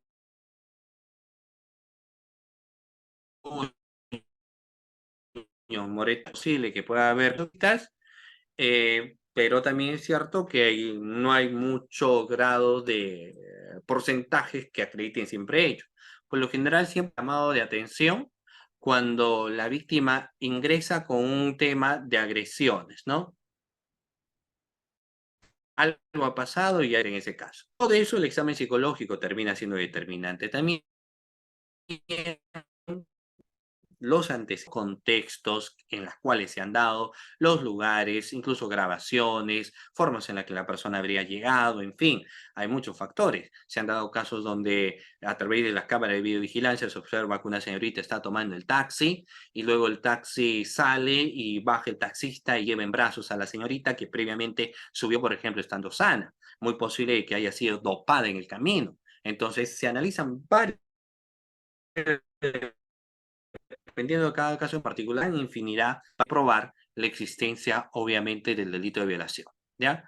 Ya en el tema de la cámara GESI lo vamos a ver ahorita, así que no se preocupen. Vamos a ver si aquí hay otra pregunta. ¿Ya?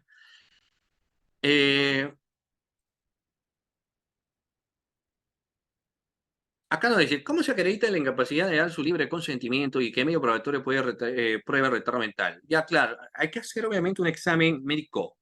El examen médico va a determinar, ¿no? El examen médico determina los niveles cognitivos, el retardo que podría tener una persona, y en base a eso se va a ponderar. Ahora, si la otra parte posiblemente no esté de acuerdo, entonces puede hacer observaciones a ese informe médico y señalar que posiblemente la persona en realidad no tenga un tema de retardo mental. Sin embargo, un nuevo examen, si determina, va a ser obviamente un medio probatorio que va a acreditar que esta persona no podía dar su libre consentimiento por tener un tema de retardo mental, ¿no? Eso ya es más el aporte probatorio y de esa forma se va a acreditar. Su consentimiento no debe ser alterado con alcohol o con otro tipo de sustancia amenaza, entre otros. Bueno, claro, eso se entiende, pero también hay que ver en qué grado de situación uno se pone. Hay casos donde la persona dice, me han drogado, ¿no? Y el presunto violador dice, no, nunca se le ha drogado, hemos estado en un lugar. Luego de esto, esta persona ha aceptado, a través de la cámara de videovigilancia se observa que la persona ingresa libremente, sin que nadie le obliga a nada, ingresa, ambos ingresan estando ebrios, ¿no? Entonces, ahí uno puede evidenciar contradicciones, ¿no? Y al día siguiente la señorita le llama a él, entonces puede haber muchos temas que hay que ver, ¿no? O sea, si bien es cierto que en el caso de violación, cuando hablamos de la ingesta de alcohol, es cuando la víctima se encuentra en un estado con incapacidad de dar su libre consentimiento, y eso te tendría que probar también, ¿no? O sea, donde la persona haya quedado pues en un estado etílico donde no recuerda lo que está pasando.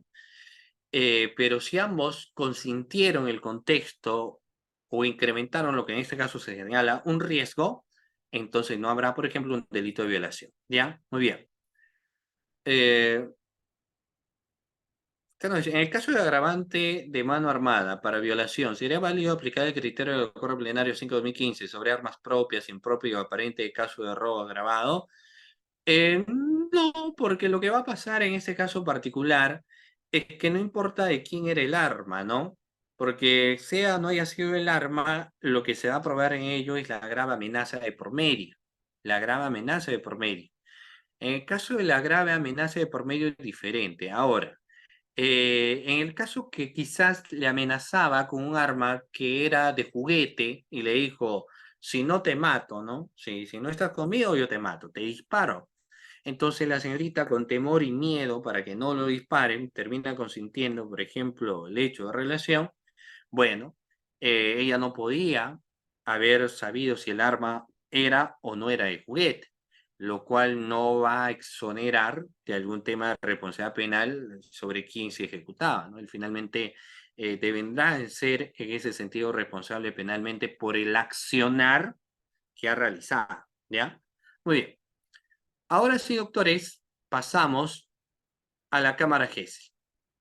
Vamos a hablar de la regla, después de haber aquí señalado el contexto del delito de violación, vamos a pasar a cámara GESEL, una aplicación del contexto de su procedimiento y aplicación. ¿Ya? Muy bien.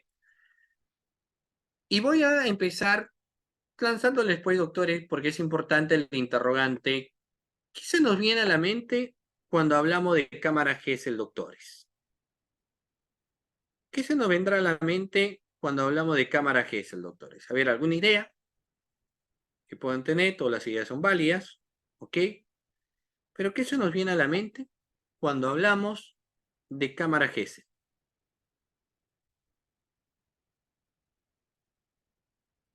¿Qué es aquello que nos recuerda? ¿Qué es lo que vendrá a ser cuando hablamos de cámara GESEL? A ver, doctores, porque hay que analizar aquí el primer concepto. Mira, hay un bagaje historial, los antecedentes. Ustedes han escuchado hablar, doctores, tal vez, del médico, pediatra, psicólogo Arnold Gesell. ¿Han escuchado hablar? Porque ¿de dónde sale esa denominación de cámara Gesell? ¿Hay un bagaje historial? Evidentemente que sí. Y este bagaje historial en sus antecedentes está relacionado al médico, pediatra y psicólogo Arnold Gesell. Arnold Gesell trabaja pues en temas relacionados al estudio de conductas infantiles, dedicó su vida al estudio de ello, ¿no? Durante el comportamiento que tienen en este caso los menores.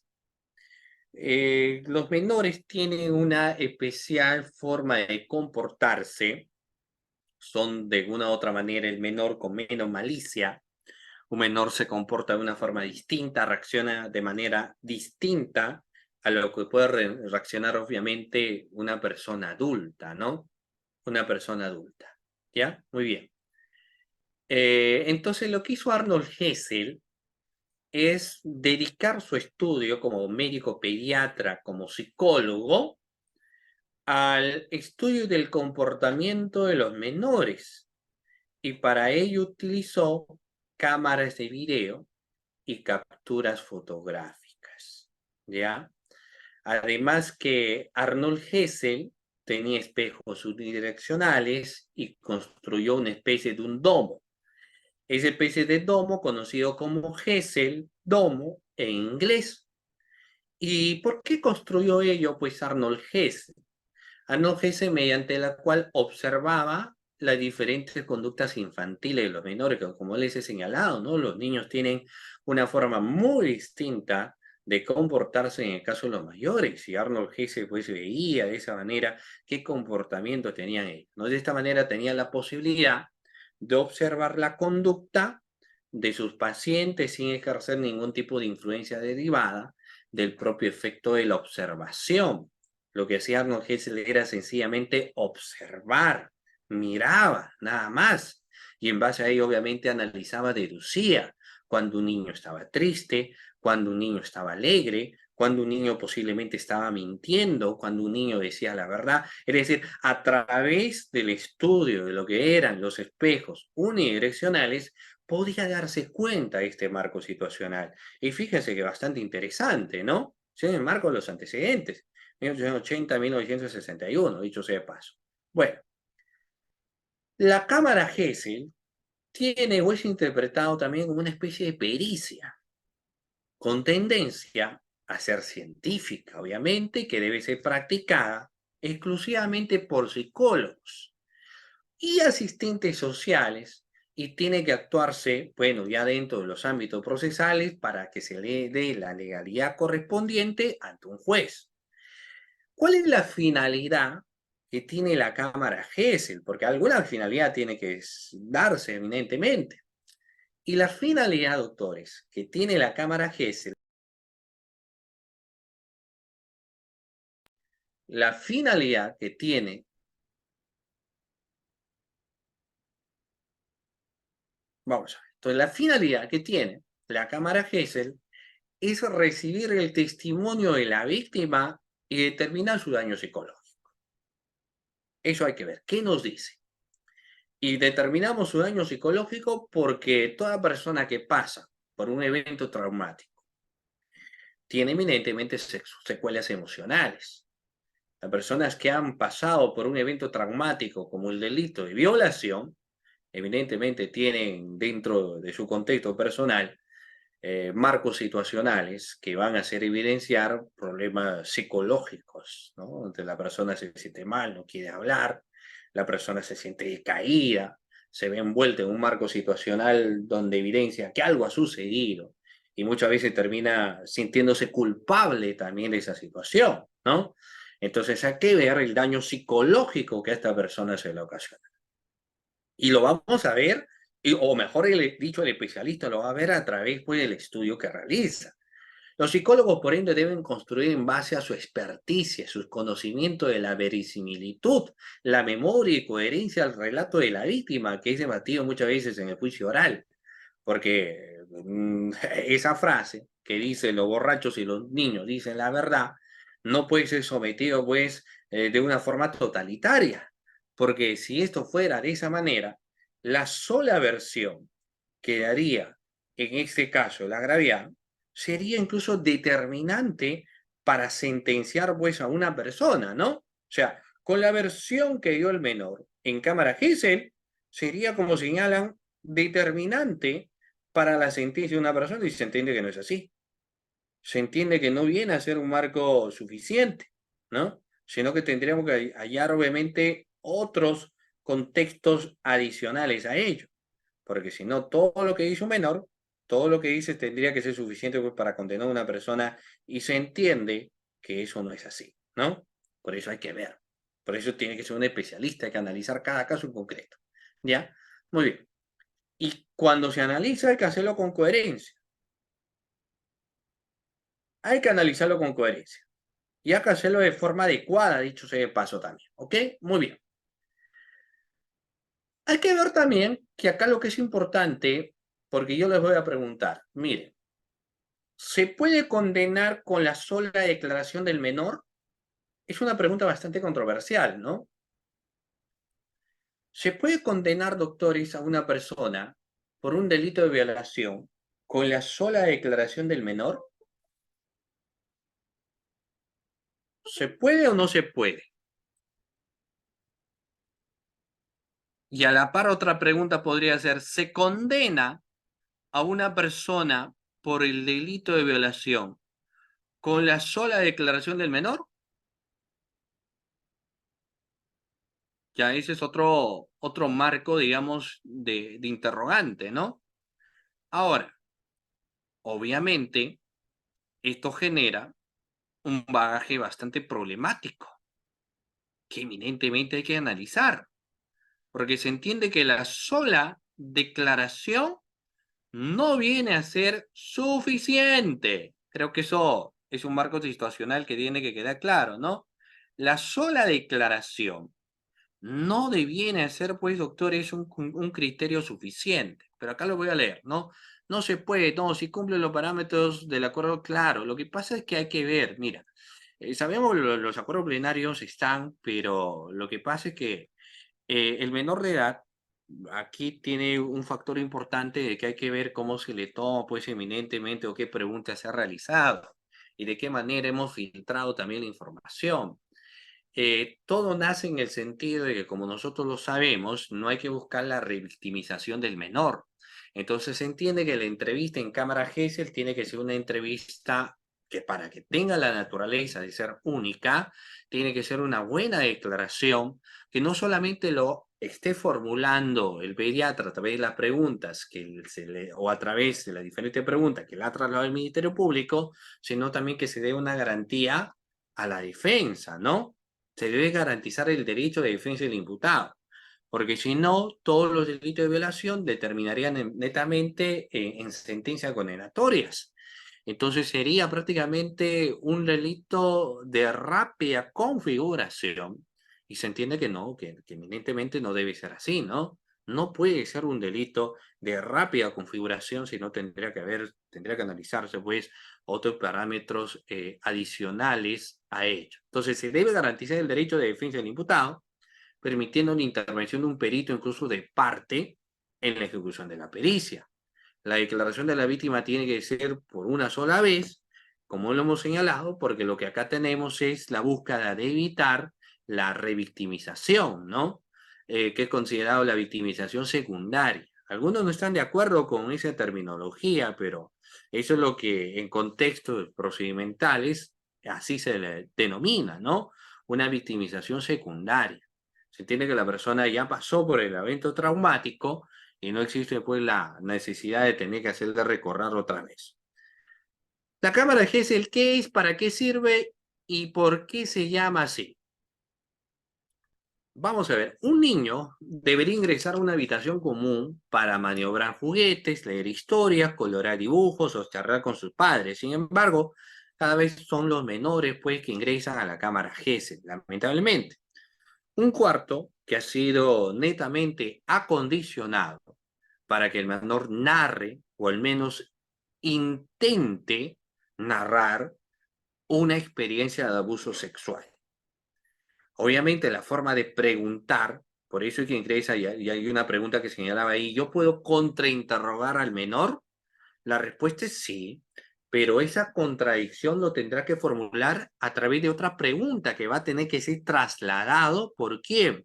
Va a tener que ser trasladado por el especialista, por el psicólogo. Yo no voy a tener la misma libertad de poder contrainterrogar como si se tratase, por ejemplo, de una persona mayor. En una persona mayor, sí, posiblemente yo voy a contrainterrogar de una forma más efusiva, ¿no? O sea, lo voy a poner con sus entredichos. Me dijo aquí una cosa, entonces no es lo que realmente sucedió. Usted señala que soy víctima de violación, sí. ¿Y cómo explica los mensajes de texto cariñosos que le dio antes del encuentro?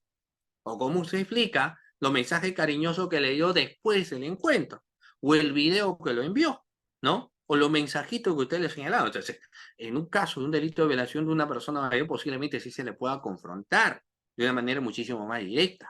Pero tratándose de un menor, entonces el cuidado de por medio tiene que estar. Y dentro de ese contexto de cuidado, entonces, la forma en la que se va a preguntar tiene que tener precisamente ese parámetro, ¿no? De mucho cuidado. No puede ingresar una pregunta tan directa. Podría terminar lastimando pues al menor. No puedo formular ese marco de preguntas, ¿no?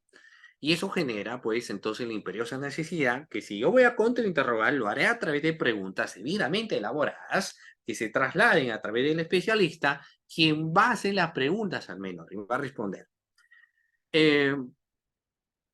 Vamos a ver. Siguiente. ¿Qué es la cámara Gesell? Ya hemos señalado, ¿no? Es como se conoce el resultado de un largo periodo de trabajo del psicólogo pediatra y filósofo estadounidense Arnold Gesell, quien utilizó las cámaras fotográficas y de video, pero con el objetivo de tener ello unidireccionalidad. ¿Y por qué unidireccionalidad? Porque se podía observar con detalle cómo se iban desenvolviendo, por ejemplo, los niños, ¿no? O sea, cómo se comportaban, de qué manera se comportaban, qué es lo que hacían, qué es lo que no hacían. Entonces podía ver todo ello a través de lo que venía a ser, claro está, la cámara Gesell, que eso era, sin lugar a dudas, bastante importante, ¿no? El cuarto está dividido en dos partes y solo lo separa una pared de vidrio espejada. El primer ambiente está destinado a la entrevista del menor con el psicólogo, ¿no? Solo los únicos que tienen que estar, porque el objetivo también es que el menor tenga tranquilidad, ¿de acuerdo? Y el segundo espacio se hacen presente el juez a cargo del caso, el fiscal, los abogados de ambas partes y los familiares del niño. Estos últimos solo pueden observar. ¿Qué problemas se evidencia? De que al menor de edad tú no le puedes obligar a ingresar, sino que el menor de edad tiene que tener la libertad de poder o no poder ingresar. Entonces, por ejemplo, les comento, ¿saben por qué ello? Porque se ha dado situaciones, doctores, donde el menor dice, no, yo no voy a ingresar, ¿no? Y empieza a llorar al menor, o empieza a llorar el menor. El menor dice, no, yo no ingreso, no voy a ingresar para nada. Y le dicen, ¿pero por qué? Y empieza a llorar, no, mamá, llévame a casa, no quiero estar aquí, no quiero. Entonces, ¿se le puede obligar al menor a ingresar? Se le puede decir, no, tú ya estás aquí y sí o sí tiene que ingresar. Obviamente que no, ¿cierto? Se tendrá que reprogramar. Por eso es que hay que preparar al menor también para la entrevista. El menor, dependiendo de la edad que tenga, obviamente tiene cierta predisposición a que su mamá esté al lado. Y como tiene esa predisposición a que su mamita está a su costado, no podemos pues hasta cierto punto obligarlo, ¿sabes qué? Tú ingresa, esté aquí, declara, ya sabe qué es lo que tiene que decir, etcétera. No se puede hacer sencillamente eso, ¿no? Porque sería atentar, obviamente, contra la libertad en este caso, pues, de manifestación del menor. Y tratándose de un menor, más prohibido todavía. Porque si el menor dice, quiero irme a casa, pues tendrá pues que reprogramar, ¿no? ¿Correcto? Muy bien. Vamos a ver, sigamos. Entonces, tiene que haber esa libre decisión. Como hemos señalado, el cuarto está dividido entonces en dos partes y solo lo separa una pared de vidrio. El primer ambiente está destinado a la entrevista del menor con el psicólogo. En el segundo espacio se hacen presente el juez a cargo del caso, el fiscal, los abogados de ambas partes y los familiares del niño. Esos últimos, como se ha manifestado, solo pueden observar, nada más, ¿ya? El primer ambiente de la habitación está acondicionado con una mesa, dos sillas, algunos lápices y hojas que también se van a utilizar, ¿no? Para que el niño dibuje quizás algún objeto, etcétera, o dibújame con quién conversábamos o cómo era esa persona. Por ejemplo, a veces una técnica para ver es que cuando quien está siendo imputado por el delito de violación dice, no, el niño está mintiendo, yo con él jamás jugaba, a la justa me saludaba de lejos, nada más, no, yo no sé por qué me acusa. Entonces el niño dice, cuando empieza a narrar, pues yo jugaba con un señor que siempre me traía cosas, me traía juguetitos, puede dibujarnos más o menos cómo era el señor y te dibuja pues características de una persona gordita, etcétera, y que son características que colindan con esta persona que se le está imputando, por ejemplo, el marco delictuoso, ¿no? Entonces existe cercanía, ¿no? Existe parecido. Eso es un punto importante que hay que tener en cuenta, ¿ya? Muy bien. Entonces, hay dos sillas, algunos lápices, la hoja. La intención es que el niño se encuentre en un ambiente cómodo para que pueda contar pues su historia, mientras que la segunda parte del cuarto contiene cámaras de vigilancia, una pantalla y algunas carpetas para las autoridades, obviamente, ¿ya? ¿Cómo funciona la cámara Gesell? Si bien este método fue creado por Gesell para investigar el comportamiento de menores, no tardó en convertirse pues, en una tendencia, también en una herramienta jurídica, sobre todo para conocer detalles, acciones, omisiones, ¿no? Y por menores casos vinculados a abusos sexuales contra niños, niños y adolescentes. O sea, se le dio una matiz o un marco de matiz diferente, ¿no? Y nació, como les decía, solamente para evidenciar comportamientos y hoy en día se vuelve pues una herramienta jurídica de mucha validez, dicho sea de paso. El material que pueda obtenerse, ¿no? Utilizando la cámara Gesell es desde el punto de vista psicológico la evocación de un trauma de cualquier persona quería evitar por su propia salud mental. Pero obviamente los menores de edad no son conscientes, muchas veces saben que algo ha pasado, pero no son del todo conscientes que lo que han pasado es algo malo. Entonces se busca que la manifestación que estos van a dar sea una manifestación lo más adecuada dentro de los cánones normales y que sea una manifestación que obviamente sea muchísimo más sencilla de poder entender, ¿no? Y que no sea una imposición tampoco a la manifestación que va a tomar, ¿ya? Muy bien, entonces desde el punto de vista psicológico, la evocación de un trauma de cualquier persona quería evitar por su propia salud mental. Desde el punto de vista jurídico, sin embargo, la información puede ser determinante para resolver un caso. Siguiente. La probada relevancia de este método en el ámbito jurídico generó evidentemente la creación de un protocolo de uso de la cámara GESE. Este consistente en que el menor ingrese a la habitación acompañado solo por el psicólogo. Solo por el psicólogo. Quien tendrá en ese sentido la titánica tarea de hacer que el niño cuente su caso y logre identificar a su agresor. Eso viene a ser la titánica tarea que se tiene, doctores, que en este caso el psicólogo tiene que hacer que el niño cuente su caso, que lo cuente bien y que logre identificar a su agresor. Esa es la tarea. Obviamente ahí está el pleno de posición para que no se pueda inducir al menor, ¿no? Posiblemente en una declaración el tema de la inducción sea una presión contra el menor. El menor con su libre decisión tendría que ser quién es el que ha sido autor del delito de violación, por ejemplo, ¿no? Quién le compraba cosas, quién le llamó, porque a veces la inocencia es tremenda, donde se han tenido casos de personas sentenciadas por violación, quienes hacían creer al niño que era parte de un juego. Y dentro de esa parte del juego les decían, ¿sabes qué? Por si acaso este juego no le comentes a tus padres, porque tus padres se van a molestar y no van a querer que ya juguemos. ¿Tú quieres que juguemos? Sí, pues evidentemente el menor muy inocente, ¿no? Pero no se trataba más pues que una treta o trama que realizaba aquí el sujeto activo para configurar y dar rienda a sus bajos instintos.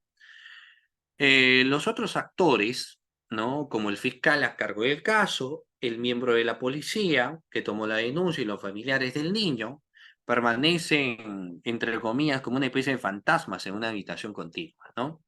No pueden participar en la sesión de ninguna manera, pero sí comunicarse con el psicólogo para solicitar que agregue alguna pregunta que consideren relevante para la investigación. Por eso es que cuando alguien va a realizar como abogado defensor, digamos, preguntas, también aquí existe un gran reto para el abogado defensor. No va a ser las preguntas tradicionales que pueda realizar, sino que las preguntas van a estar inducidas como para que responda pues un menor. Entonces hay que saber qué preguntas de haber formulado, de qué manera, ¿no? Porque el niño podría, es una posibilidad, estar siendo manipulado. El niño en realidad no quiere decir ello, el niño no ha sido víctima absolutamente de nada, pero quieren manipular pues su declaración. Quieren hacer ver que el niño está diciendo algo, que cometió un hecho delictuoso, cuando en realidad eso no ha sido así, ¿no?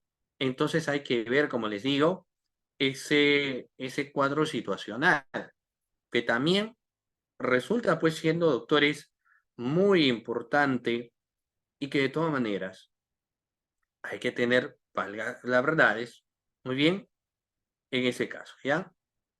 Hay que tener en cuenta entonces, doctores, esos aspectos. Muy bien, sigamos, sigamos,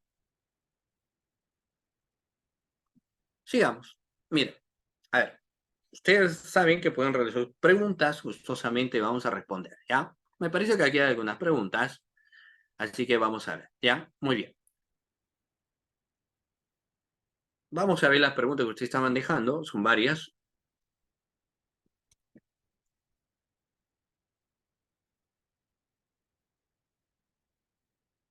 Vamos a ver. Vamos a ver. Recuerden, doctores, que a continuación ustedes pueden pues formular sus preguntas como hemos señalado y gustosamente podemos responder las inquietudes que ustedes han dado. Hay puntos bastante importantes en el contexto de la cámara GESEL, ¿no? Me han estado formulando sobre todo y cómo yo me doy cuenta que la pregunta que yo le quiero formular tenga que ser una pregunta que realmente se tenga que direccionar de forma adecuada. A veces ese es un problema, ¿saben por qué? Porque uno va buscando con una pregunta un objetivo, pero lamentablemente cuando estas preguntas no son trasladadas adecuadamente, como que no nos van ayudando a reforzar nuestra teoría del caso como tiene que ser, y ahí vamos teniendo pues algunos contextos que a continuación lo vamos a señalar, ¿ya? Muy bien, paso aquí entonces a responder algunas interrogantes que ustedes han hecho. Vamos a ver. Hemos estado acá, la revictimización. Ya, a ver, un momento, espera un momento aquí. Voy a mostrarle las diapositivas que hemos estado utilizando. Ya, aquí está.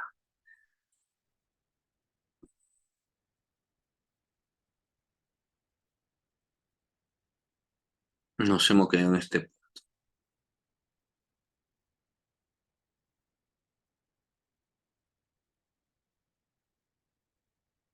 Ya. Acá nos decía, ¿no? En el caso de un menor violada, o acá tenemos arriba, incluso tenemos una pregunta, ¿no?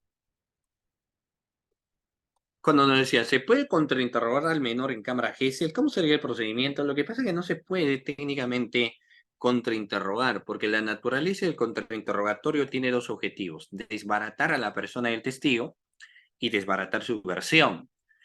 Si yo quiero desbaratar al niño, yo podría decir muchas cosas, eminentemente, ¿no? Usted falta a su colegio, sí. Usted miente a su profesora, sí. Usted le dice a su tarea que hace su trabajo, sí. Al final usted no realiza su trabajo, no.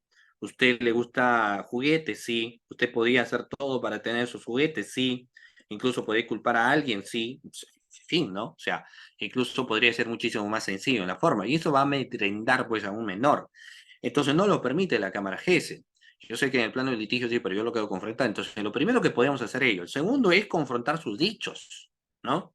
Y claro, pero lo que sucede es que como se trata de evitar un tema o existe un marco de protección al menor, entonces uno tiene que buscar qué pregunta, estar atento a la respuesta que dice el menor y en base a ello formular pues la siguiente pregunta, que esté muy atento. Por eso es que vamos a ir trasladando a preguntas en base a lo que nos va respondiendo, ¿no? El menor podría decir, sí, esta persona me decía para que nos encontrábamos en tal lugar, ¿no?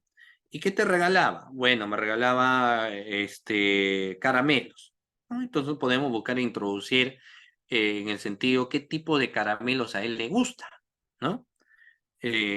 Para que luego se determine si realmente le da caramelo o él está mintiendo que le dan caramelos, ¿no? O incluso preguntas tan sencillas si él alguna vez le han quitado una muelita. Ya, güey, uno podría decir, pero ¿para qué tiene que ver que le han quitado una muela? ¿Le dolió bastante? Sí, me dolió bastante. ¿Te gustaría que te quiten la muela? No. Es cierto que el médico dijo que si comes caramelos te van a volver a sacar los dientes. Sí. Entonces, desde ahí usted ya no come caramelos. No. Entonces, lo que se busca es que el menor lo que está diciendo, pues no es en realidad cierto. El menor dice que le da caramelos en varias ocasiones, pero ya que en base al contrainterrogatorio que se lo hizo, o a las preguntas, entre comillas, de contrainterrogatorio, se evidencia de que el menor más bien no quería comer pues caramelo porque tenía miedo que le iban a quitar la muela, ¿no? Pero hay quien sabía introducir pues las preguntas, ¿no? Con sutileza. Muy bien. Vamos a ver. Si se puede contrainterrogatorio a un menor de mayor de 14 años, 18 años. Ya, claro, se puede hacer contrainterrogatorio, pero hay que hacerlo de forma adecuada también. El Ministerio Público en la actualidad tiene profesionales con capacidad para desarrollar la declaración o testimonio de la víctima. Muchas veces con solo versión de testimonio solicitan la presión. Bueno, lo que pasa es que ahí hay todo tema, ¿no? Hoy en día en las declaraciones de menores de edad.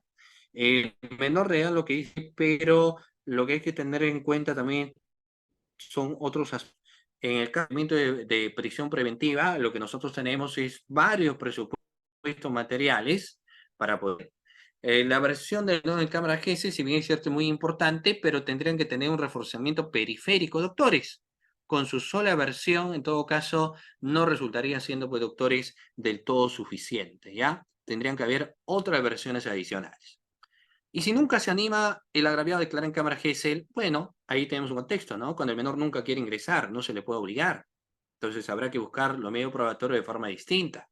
O ir preparando, por ejemplo, al menor para que sí pueda ingresar a la cámara Gesell y dar su manifestación. Hay que ver, muchas veces el menor no quiere, sencillamente no lo quiere hacer, y como les digo, no lo podemos obligar, o a veces en las programaciones de la declaración que tiene que dar en cámara GESEL, el menor empieza a llorar, no lo puedes obligar. Muy bien. ¿Y cuántas veces se puede reprogramar la declaración de un menor? Por eso ahí ingresa el trabajo de preparación del menor para su declaración. Hay que ver y estudiar también cada caso en concreto y evidenciar en ese sentido si el menor pues, puede rendir o no puede rendir su debida manifestación. Y si va a rendir su debida manifestación, ¿de qué forma lo va a hacer, no? ¿De qué manera va a rendir su manifestación? O sea, tenemos que analizar todos esos puntos, doctores, que resultan siendo bastante, en este caso, interesantes también, ¿ya? Si una niña miente en cámara GESEL, para empezar, el especialista tendría que ponderar esa situación. Los niños también pueden tender a exagerar las cosas. Los niños también podrían ocultar alguna información porque no se han recordado, en fin, por varios factores, ¿no? O también podría evidenciarse que un niño ha sido inducido para poderse indicar a alguien. Entonces, en el procedimiento se tendrá que ver todo ello a efectos de poder evidenciar determinados direccionamientos en su declaración, que es lo que finalmente se busca evitar, ¿ya? Vamos a ver, si existe un límite, no, pero tampoco vamos a pasarnos pues todo. Se entiende que va a estar dentro del marco del tiempo procesal, porque no vamos a estar reprogramando también las declaraciones, ¿ya? Muy bien. ¿Cómo construir esa manifestación del menor si es sugestionado, cambio de versión de un menor? Hay que estar atentos, hay que ver nuestra teoría del caso, hay que ver qué se indica, ¿no? ¿Qué es lo que le estás indicando? O sea, si hay un delito de violación, uno tiene que ver en qué contexto se dio. Hay que ver si es su familiar, hay que ver cómo se dio, de qué manera, qué fue lo que pasó. Si fue un delito de violación producto de una violencia, si fue un delito de violación producto de una amenaza, si fue un delito de violación producto de una coacción, o si fue un engaño que hizo. Hay que analizar a cada contexto y versión. Obviamente, si la tesis postulada es un delito de violación por agresión y el menor en las preguntas dice nunca me topó, o sea, nunca me golpeó, sino lo que hizo es otras cosas, entonces no hay una agresión de por medio, más que la agresión sexual producto de la violación, ¿no? Entonces hay que ver qué versión está dando. Si un día me dice no me agredió, hay que ver, ¿no? Si la gravedad no se presenta declarada, ¿qué pasa? Bueno, ahí ingresan muchos contextos donde si el menor no ingresa a rendir su declaración, lo que se termina señalando en ese sentido es la falta de desinterés de la persona, ¿no? Vamos a ver. La madre puede acompañar a la niña, sí, de hecho acompaña, pero no participa. ¿Cómo se controla si la menor no quiere ingresar a cámara GESEL? Por lo general, antes de que ingrese, solo la psicóloga se entrevista y no sabe qué hablan, y el abogado no deja saludar al menor. Es que lo que se busca es evitar contacto. El abogado, lo que pasa es que el marco de protección es, y que creo que está bien, que el menor tiene que saber que es una conversación con un amigo o con otro niño más, ¿no? No tiene que sentir que acá hay algo raro. O sea, si el niño ve que hay un abogado, ve que hay un fiscal, ve que hay varias personas, o sea, los niños no son tontos, ¿no? Si el niño tiene 9, 10 años, algo raro está acá porque todo el mundo está ahí, ¿no?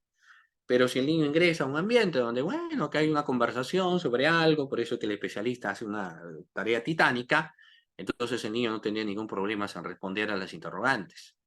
¿De acuerdo? Muy bien. Y de esa manera hay que controlar, hay que ver también el trato de la madre menor va a ser determinante.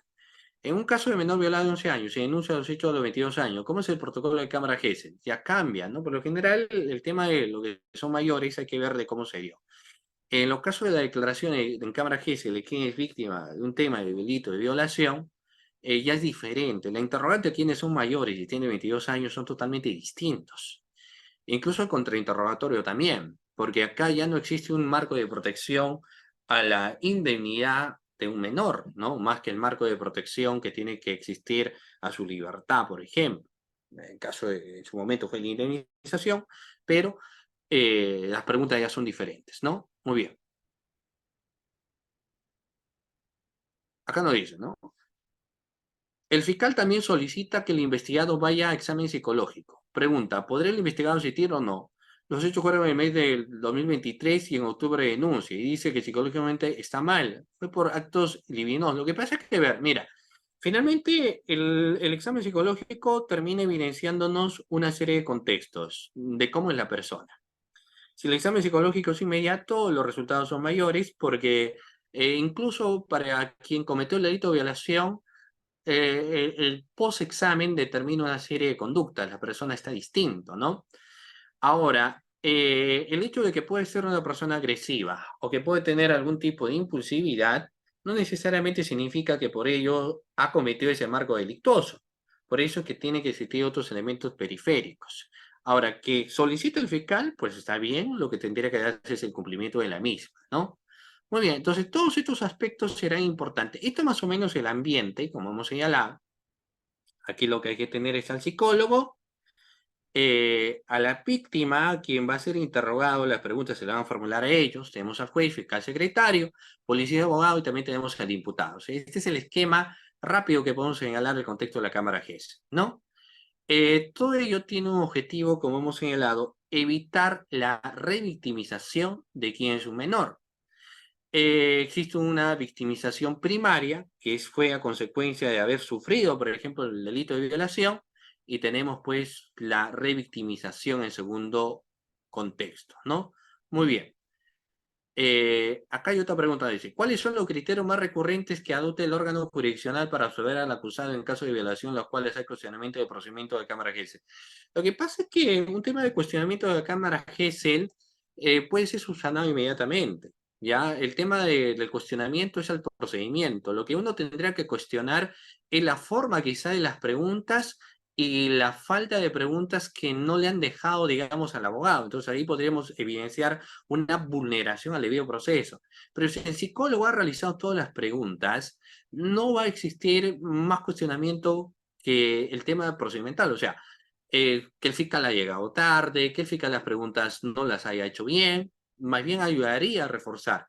Más bien la absolución va más, en el contexto de la Cámara GES es cuando, gracias a las preguntas que realiza el psicólogo o gracias a las preguntas que el abogado defensor ingresa, haga evidenciar cierto grado de contradicción del menor, ¿no? Y hagan notar un índice de que estaría siendo sometido más bien a un coaccionamiento por parte de su madre.